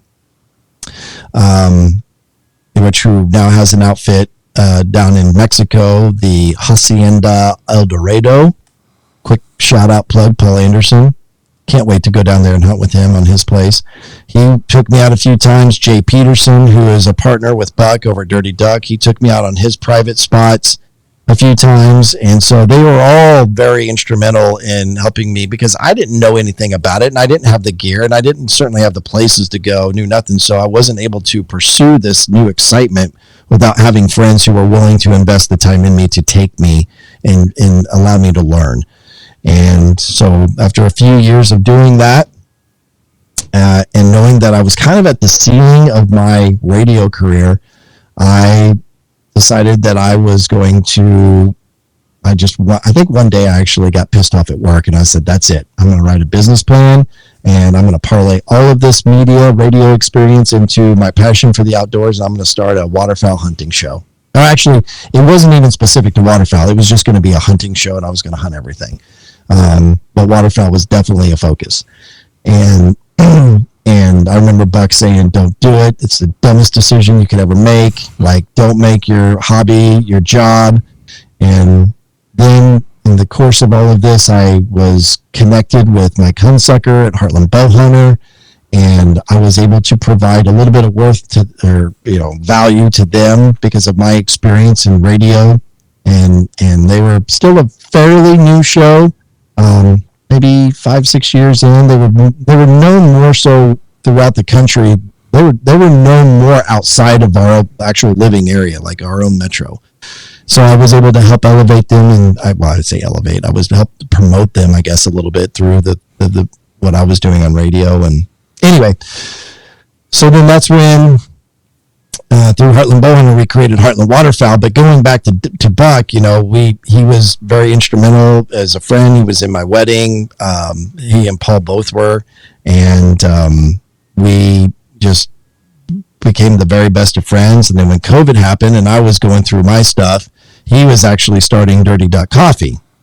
And then I came out with my depression and things. And without saying too much, everybody's got stuff, right? Yeah. Like I don't want to air out any of my friends. Everyone has. If you don't think you have something, then you're I'll just say that, like, I was confiding in Buck, and Buck was able to share some insight because of junk that he had went through. And so anyway, I start the podcast, and then it got to a point where, like, more people are listening, but I'm still trying to figure out, how do I monetize this thing? And I had asked him and Jay, I was like, would you guys be interested in doing a partnership with me on the podcast where I can promote Dirty Duck? And they didn't need me. I mean, I had a following, but it wasn't that significant. Not even, I guess what I would say, it wasn't significant to a level of which they would consider cutting me a check to be a sponsor of the podcast. So I was trying to find creative ways, and I said, well, what if you could connect me with your roastery to where we can then, create my own blended coffee, but yet I'm selling it through your website, because I don't want to have to deal with any of the e-commerce stuff on my website and the shipping and all of the logistics that come with that. So you profit from it. I will promote not only my coffee on your website, but I'm also promoting all of the coffee and all of the stuff that you're doing on your website. And then you give me a promo code, and then I get a little bit more of a kickback on whatever I sell with Gratitude and Empathy, and then anything outside of that through the promo code, which is, by the way, PAPA, P-A-P-A, at dirtyduckcoffee.com. If you use that promo code, it benefits the Papa Ron podcast. And they didn't even hesitate. It was like, yeah, no problem. Yeah, let's do it. And so I told them what I was looking for in a blend of coffee, which was kind of something that resembled a sense of nostalgia. I wanted it to be something that took you back. We all have these memories of going to grandma and grandpa's, and you maybe you spent the night there and you woke up to the smell of that coffee, or you went to go visit them and you walked in, you smelled that coffee, and it might have been Maxwell House or Folgers, but it was what they had at the time. And you remember, it's like going anywhere and you smell something and it takes you back to that particular time and those memories in that time. And so I wanted to create a flavor or a blend that had a sense of nostalgia, but it was a higher quality, a higher grade of coffee. And so Jay was like, oh, you need this medium Brazilian roast. That's what it is, right? Yeah, it's a smooth Brazilian medium roast. Yep. And I said, okay. And so when I was trying to come up with the name, which a couple of my friends give me crap, and they mean it. They don't mean anything negative by it, really. They're just guys giving guys crap, but like they give me a hard time about the name because it's called Gratitude and Empathy. But like Joe Palumbo will say, well, when are you coming out with Piss and Vinegar? Because I want to buy that one.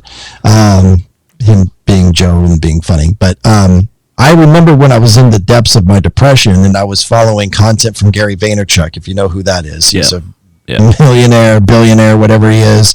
And just a very interesting cat. And I've always enjoyed and appreciated his mindset. And through COVID, that was one of the things that he was really preaching was gratitude and empathy. Have gratitude for what you have versus what you don't have. And let's find opportunities to be empathetic to people who are going through tough times. That's the ethics of as human beings that we should be embracing during this uncertain and difficult time of the pandemic.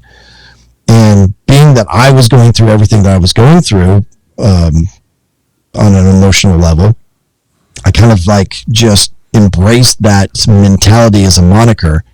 And so I decided to create this blend of coffee called Gratitude and Empathy with the idea that like it supports the Papa Ron podcast, but the Papa Ron podcast is also a platform of which I'm trying to seek to serve others. if you're starting your day with coffee, then start it with the right mindset. It's kind of a personal development play also. Like, start your day with, evaluating your life. And maybe you woke up on the wrong side of the bed. Well, there are things you should have gratitude for, and let's find the things that you should be thankful for that you have versus what you don't have. And how can I start my day by being more empathetic and seeking opportunity to serve others? And by embracing that mentality, it makes the world a better place and maybe helps people when they're going through a difficult time. So we got a great tasting coffee, got great people who help and support it through Dirty Duck Coffee, and there's a mission statement behind it as well. Yeah, I'll just touch real quick on it. Like, I do agree. It has the smell of the old school smell of, like, Grandpa's house and stuff. Like, it is like nothing against Buck and them, but it is the one blend that, like, if I have family over, like my parents or something, like, I make it. I don't make, like, nothing against his other flavors, but like, no, like I would tell you that, like, High Velocity as a coffee drinker is probably my favorite drink, but that is a highly caffeinated, very bold taste that is not for everybody. And so I needed to create a blend that was going to have mass appeal. Yep. And that's this one right here. And I 100% agree with that. And like you said, like, starting the day with the right mindset. We're still 2019 COVID. Like, it screwed up a lot of people's lives. It caused, I want to say it caused, like, financial damage to a lot of people, mental issues for a lot of people, because they lost jobs that they thought they were going to have for a long time. They lost secondary jobs that they were doing, third jobs on the side they were doing. Like, they lost you lost so much in that if you weren't, you just lost out. Like, if it wasn't your main job, like, you kind of, like, lost out. Or if it was a certain thing in a certain aspect, like, you lost out and it was gone. And we're not going to talk politics, because we could spend another 3 hours on that and how crazy that world is, because it is literally throw shit at the wall and see what sticks anymore. It's worse than college football. It's worse than Colorado. Take a little job at them real quick. I can't believe they won tonight. But it is like the idea that, like, I like the name of it, because it is right. Like, you got to start your day with the right mindset. It's something that, like, if you watch a lot of the big name people, like, they'll tell you, like, if you're not starting your mind with the right mindset, whether it's the guy you said, which I can't think of his name right now, or Gary Vaynerchuk. Yeah. Mm-hmm. If you like he says, like, there's so many of those guys that, like, they didn't have crap. They just woke up with the right mindset and said, like, hey, this is the mindset we're going to have for the day, and they're going to go attack the day. And I think if you start attacking the day that way, it changes your mindset instead of trying to wake up and just be negative about it. Right. I don't. I wrote a pretty good description on here. I'll read it real quick. But it really kind of just embraces the mentality behind the mission with creating this coffee. And make no mistake, like, the idea with the coffee was beyond just a mission statement. It was an opportunity to seek a way to fund this podcast, because it costs money. You got to buy equipment, and there's memberships and things, services that you get to produce the things. Anyway, it says, indulge in the essence of gratitude and empathy, a soulful blend of Brazilian medium roast crafted to invoke the taste of nostalgia. This blend is more than just coffee. It's a reminder to embrace the profound power of gratitude and empathy in our daily lives. Each sip invites you to a journey back to simpler times, a nostalgic nod to youthful days, and the comforting ritual of that very first cup of coffee. It's a taste that resonates with reminiscence, connecting us to a past while fostering a understanding of those navigating their own paths today. This blend embodies the spirit of the Papa Ron podcast and inspired to illuminate paths through anxiety, depression, and PTSD, championing positivity and personal growth by infusing your morning with gratitude and empathy. You embrace the mindset that cherishes life's blessings and cherishes every interaction. As you savor the delightful brew, this is a very long description, by the way. As you savor the delightful brew, let its aroma remind you that gratitude unlocks the beauty in life's simplest treasures, while empathy forges connection that heal and uplift. Start your day with this blend and join us in nurturing a world rich in appreciation and understanding, one cup, one heart at a time. Yeah, I mean, that basically says it all right there. That's the whole vision and mindset behind the whole thing. And that's kind of like that's a mindset you gotta have to attack life nowadays. And I think that's why I love talking with you, to be honest. I mean, I'm so glad that, I messaged you randomly one night and we agreed to do the first podcast, and we've stayed kind of in connection. We met in person at NWTF.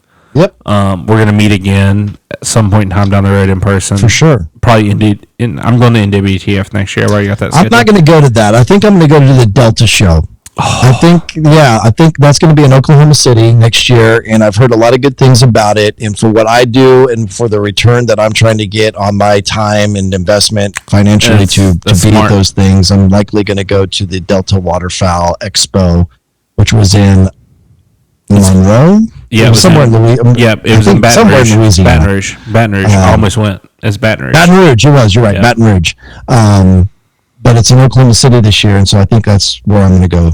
So if you can swing that, I'd love to see that. Yeah. So the wife doesn't listen to this. Let's be honest. She doesn't follow what I do. I'm trying to swing that. I'm trying to figure it out. And I should say that it was so cool to meet you at NWTF, but you had your wife there too, and that was equally. She's a gem. I mean, to be honest, she agreed to go to a hunting show She's beautiful, and she's so sweet and so kind and so supportive of what you are doing, professionally, and the things that you aspire to, and the hobbies that you love. And I just thought, I was so impressed with her, and that, but I just wanted to let you know. I think she's incredible. I mean, she honestly talked highly of like you and Dakota, that she's like they're so nice, and I'm like, and I mean, a lot of people we met there that weekend was nice, and it was very, you felt more welcoming if you were willing to say more than just hey,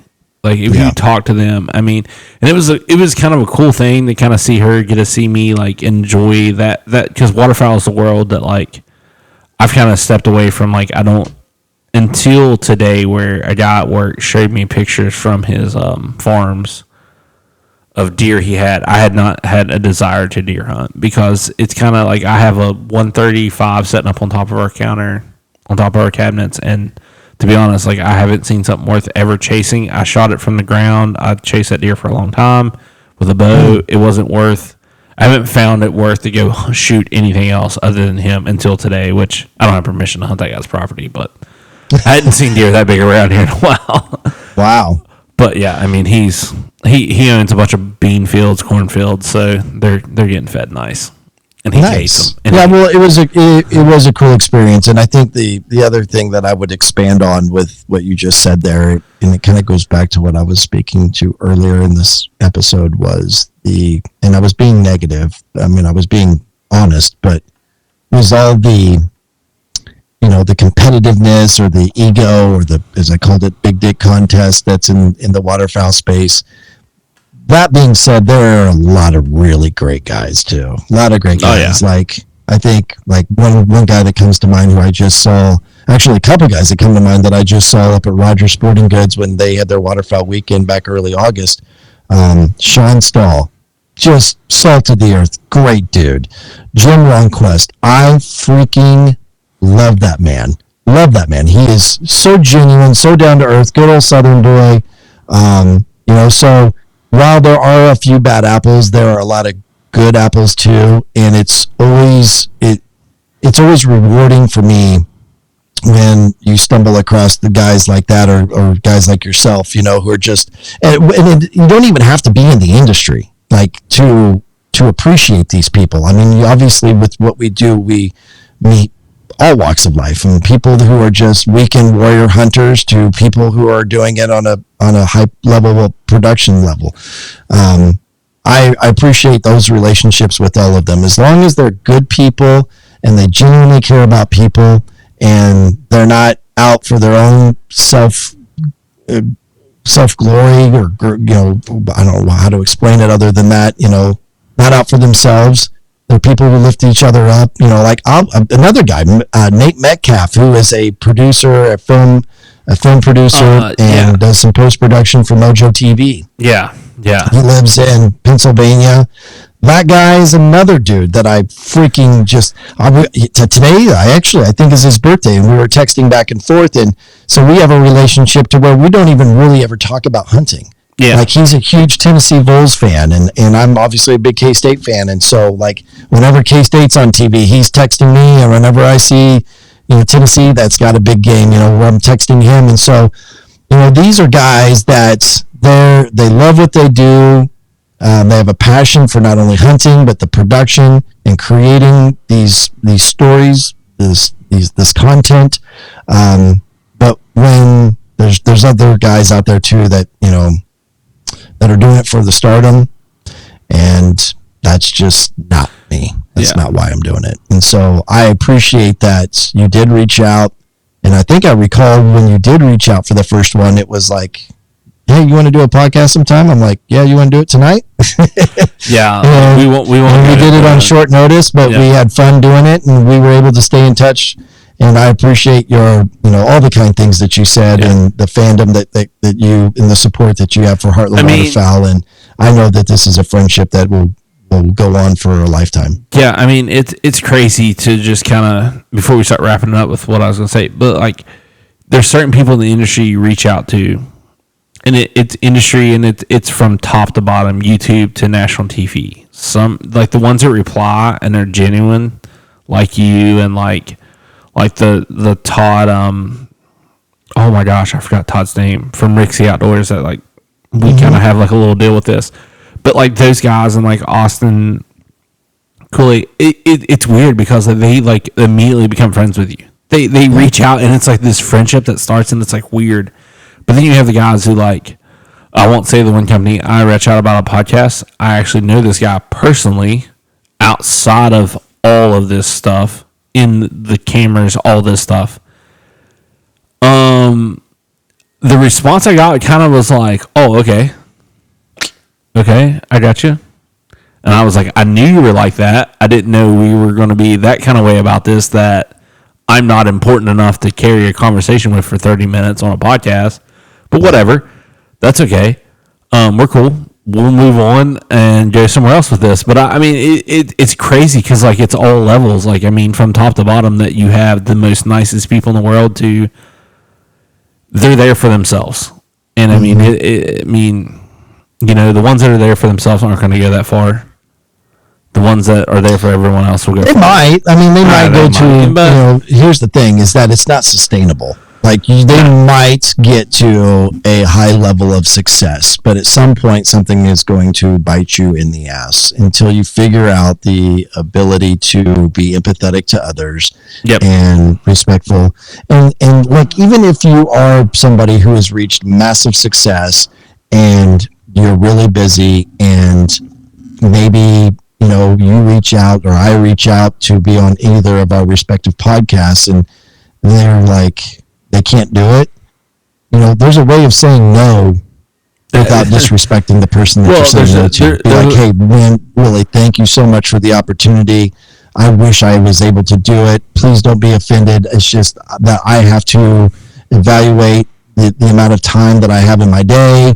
And it's just right now, there's not an opening for this, but I'm truly honored that you would think of me. If you approach it like that versus I'm too good, or, just kind of blowing you off, like that's the stuff that's really distasteful. Yeah. And it was kind of one of those things where it was like, I don't know. I'm just not going to get into it because I was like, okay, whatever. We can, it's not a place to discuss it because I want success for the guy. And I don't think he meant to do it that way, per se. I just think he was, like, trying to, like, he was worried in, like, protection. And I'm like, dude, that's fine. Protect yourself.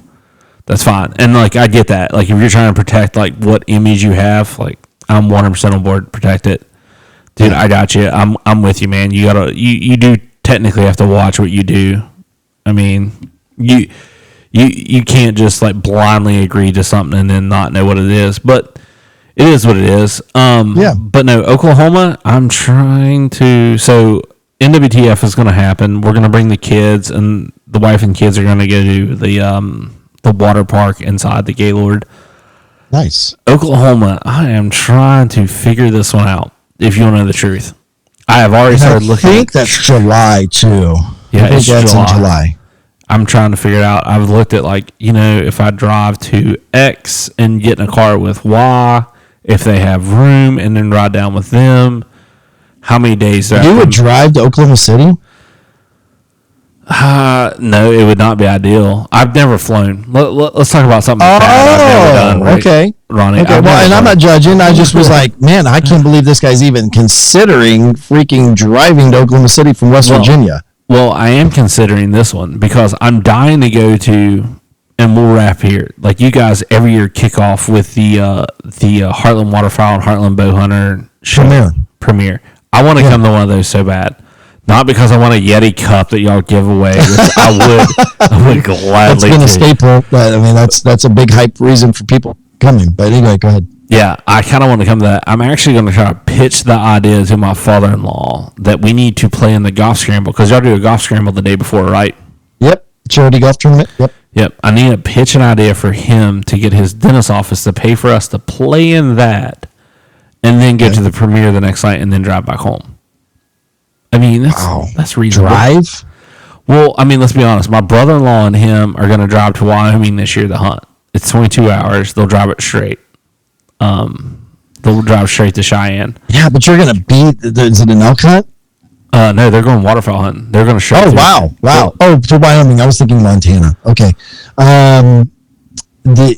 Yeah, but even then, you're hunting for at least 4 days, 3 or 4 days, right? Yeah, like true. This is like Friday, Saturday, boom, you're driving back Sunday. I've done dumber stuff. I mean, you could look. Here's the other thing: is that if you're going to come to Kansas City, you might as well make a vacation out of it, to where maybe you come in on a Wednesday, you take in a Royals game on a Thursday night. You've got the golf tournament on Friday. You've got the premiere on Saturday. Maybe even on Sunday, you get another Royals game where you go see one of the other sites, go take in some famous Kansas City barbecue, then drive back on a Monday. I don't know. I'm just saying that maybe there's definitely things here in Kansas City that will allow you to extend your trip outside of just being here for the tournament and the premiere. So when I pitch this idea, I'm texting Ronnie with my list of ideas for this. That's I'm happy to help out any way I can, man. Yeah. And I don't know what we're going to do with the premiere yet next year. Do I talk about this? No, you don't have to talk about it. It was just something like... We're going to do something. Let's just say this. We're going to do something. I don't know. And we're going to have a golf tournament for sure. I'm not sure if the format of the premiere is going to be the same as it has been in prior years. That's all I'll just say. We don't know yet what that's going to look like, but we will be doing something. No, that's fine. No, I just kind of want to come out there. I honestly, I want the Yeti cup. Let's be honest. I want the Yeti cup. Well, you are a Yeti snob. I am a 100% Yeti snob. I have okay, here's the thing. We had an event this past weekend at the house, and I love to entertain. We have a Yeti ice bucket. Do you have the Yeti like beverage bucket or ice bucket? That thing is... Okay, thank you very much. That thing is awesome, is it not? Are you talking about the tub? No, I'm talking about the little... the little ice bucket. Where you can put like 6 or 7 beers in there or whatever. Or ice. Actually use it for ice. Okay. All right. That's what I use it for. I saw that for the first time at Shields the other day. I didn't even know they offered that. I thought you were talking about the tub where you can put like 60 beers in there. Oh, no, I don't have one of those yet. I would get judged immensely if I bought one of those. But no, I have one of those, and I actually bought someone one of those for Christmas. And it's I'm a fan of it. It works. It's a great ice bucket. It's great for like beverage. If you're doing stuff around the house and you're having a bunch of people entertaining, like you put out the container of ice and it always melts. It doesn't melt. It works. That's awesome. It serves the purpose. Like, I'm sorry that I'm a Yeti snob, but it served the purpose. Like, I don't have water down ice. Well, I'm gonna have to tell my wife that now, is that we need to get an Yeti ice bucket. Yep, you do 100%. I would do it. Sweet. I mean, you're like me. No doubt. I certainly like to entertain. In fact, I'm entertaining the guys, or a few of our guys on our team, on today's Thursday, right? Saturday. We are having our Heartland Waterfowl NFL fantasy draft. Oh, yeah, at 7:00 Saturday night Central Time. And so I've got this little fan cave here. I don't know if you've ever seen this online, but it looks like you did a nice. I don't know where it's at, but you did a walkthrough video one time of it. You or Logan did. Someone did. One of you two did of it. What happened? One of you or Logan did a walkthrough of it. I don't know who was filming or who posted it, but you have. I think I did that. Yeah. So anyway, I got like a 10-foot ticker above like 3 43-inch TVs, and below that is an 85-inch TV, and then I've got 2 TVs off to the side that have all the betting and odds, and of course it's got a bar and the theater seating and a bar top. Like, anyway, it's badass. So all the a few of the guys, I think 5 of them are going to come over. And the other guys, like Joe, is in Texas, and Cody is in North Dakota, and Everett and Champlin are in Manhattan, so they're a couple hours away. So a lot of the guys who aren't local won't be able to come over, but they are. We're gonna have our NFL drafts, fantasy draft, and we'll have all the different college football games that will be on that night on all the different TVs. So looking forward to that, and really enjoyed being on here with you, man. This has always been fun to talk. We could sit here and probably talk till 3 o'clock, and it's already 1 o'clock in the morning your time, but we could go on for another couple hours. It's just one of those, when you have a connection with somebody and you have you're like-minded, it's easy to talk to you, man. I've enjoyed it. Yeah, why don't you talk real quick about Heartland Waterfowl and the shirt of the month and stuff, and we'll promote that. Yeah, no, I appreciate that. So our online store was just really stale for about 3 years, and it has never been really a focus of revenue for us. It was mainly just a landing spot for if people like yourself was a passionate Heartland Waterfowl fan, then you could go get some swag, but it wasn't really a thing that I pushed as a business model. But I really kind of changed my mentality on that as we're into our 12th season of production, and realizing how many people actually do love Heartland Waterfowl. And I didn't want to just come out with just an online store with just new stuff. I wanted to find a way that would allow me to continually keep a focus on this business model. By doing so, we created the design of the month. And so the concept behind that is that while you can go to the online store, and there's a lot of different really nice, really, whether it's a very generic, bland kind of design or something that's a little bit more aggressive and fancy, there's a lot of different designs there that will live on the store permanently. But the design of the month is a limited run, and so it's only available for the month. And then, like I said, this is the one that we did. You can kind of see it. It's from a distance. It looks like it's a bird, but it's actually 2 shotguns there. And then there's some, shotgun shells and cattails, and then a lanyard right there with some duck decoys. Can you see that okay? Anyway, so this design is going to be ending on Saturday night with a brand new design. Actually, you know what I'll do?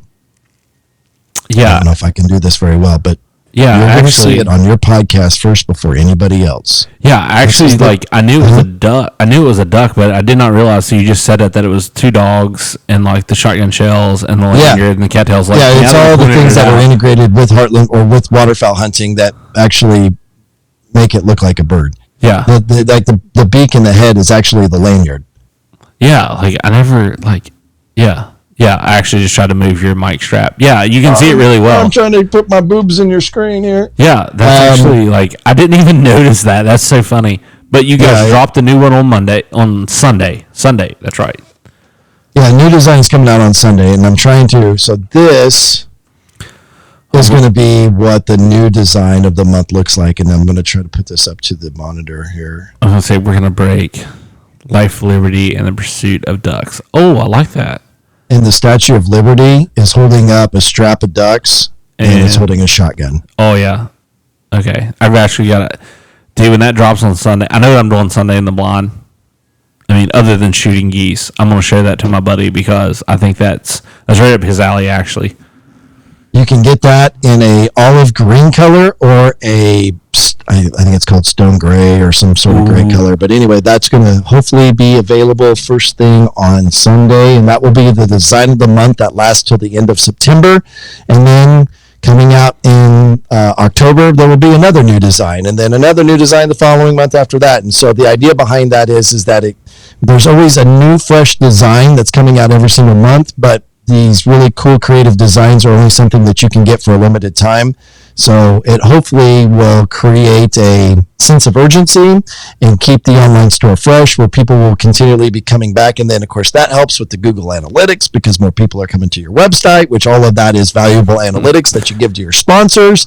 There's a method to all the madness in trying to create value with the people that spend money with you to allow us to go across the country to kill a duck. Yeah, man, that's awesome, and I cannot wait. Everybody needs to make sure they're following Heartland Waterfowl on YouTube because you guys have the podcast that is going to be coming out when you go on your next trip. Yeah, I would just, then that's something that's relatively new. I would just love to get more viewers on that. Like the podcast isn't just a podcast. It is something that we are doing when we are on location. So it just got back from North Dakota for the early season geese. The thing with that is that every night that we were there, we were talking not only about that scout, that hunt, we were talking about things that were relevant in society or in the world or in sports, and just having some topical conversation. And so the idea behind it is that it gives you, the viewer, to be in camp with us and get to know us on a more personal level than what you see in a produced video as we're hunting. And we're turning that podcast around within 12 to 24 hours of recording it. So if you're on top of it and you hit the subscribe button and you hit that notifications bell, then you are getting that content in semi-live time, semi-real time, because it's typically while we are there, like we're turning it around as we're there recording it. So something different than nobody else is doing, and it's called Behind the Blind, and you can find it on YouTube or on Spotify. Yeah, man, it's definitely something that everyone needs to go follow. I think you guys gave away some swag at the last trip. Yep, we'll do something on every trip. I'm not sure what we're going to do in October for the Saskatchewan trip, but we'll come up with something. Yeah, so once again, I can't thank you enough for doing this again. It was awesome talking to you. We'll probably chit-chat again before you go to Saskatchewan. Yeah, anytime, man. Anytime you want to get together on the podcast or just get on a call and shoot the shit, happy to talk to you, my man. You're a good dude. Yeah, man. Thank you so much. You have a great night. Enjoy your night. It's only midnight your time. So your kids haven't woken up for the first time. I got to get to bed and get ready to do daddy responsibilities early on a Friday morning. Okay, man. You have a good night. Thank you again. You too, buddy. You got it. Have a great night. You too. Later. See ya. So, oh gosh, I'm going to lose. Here we go. Back to the main screen. Once again, thank you so much. My kids then woke up because it's 1 a.m. and I woke him up probably talking. Ronnie, I can't thank you enough. You are literally one of the most genuine, nice guys I've met in this industry. It's an honor. Once again, check out his coffee. Oh, I can actually see that it's in focus now. See, Ronnie, you got to be fair. I did have it scooted back here and it's out of focus. That's on me. But right there, it's on focus. I need to put a piece of tape right there. Okay, off topic. But we are a little bit into the Black Crown. Thank you, Pit Boss, for the suggestion. I love it. And you all have a great night. And as always, tell somebody you love them. Peace out.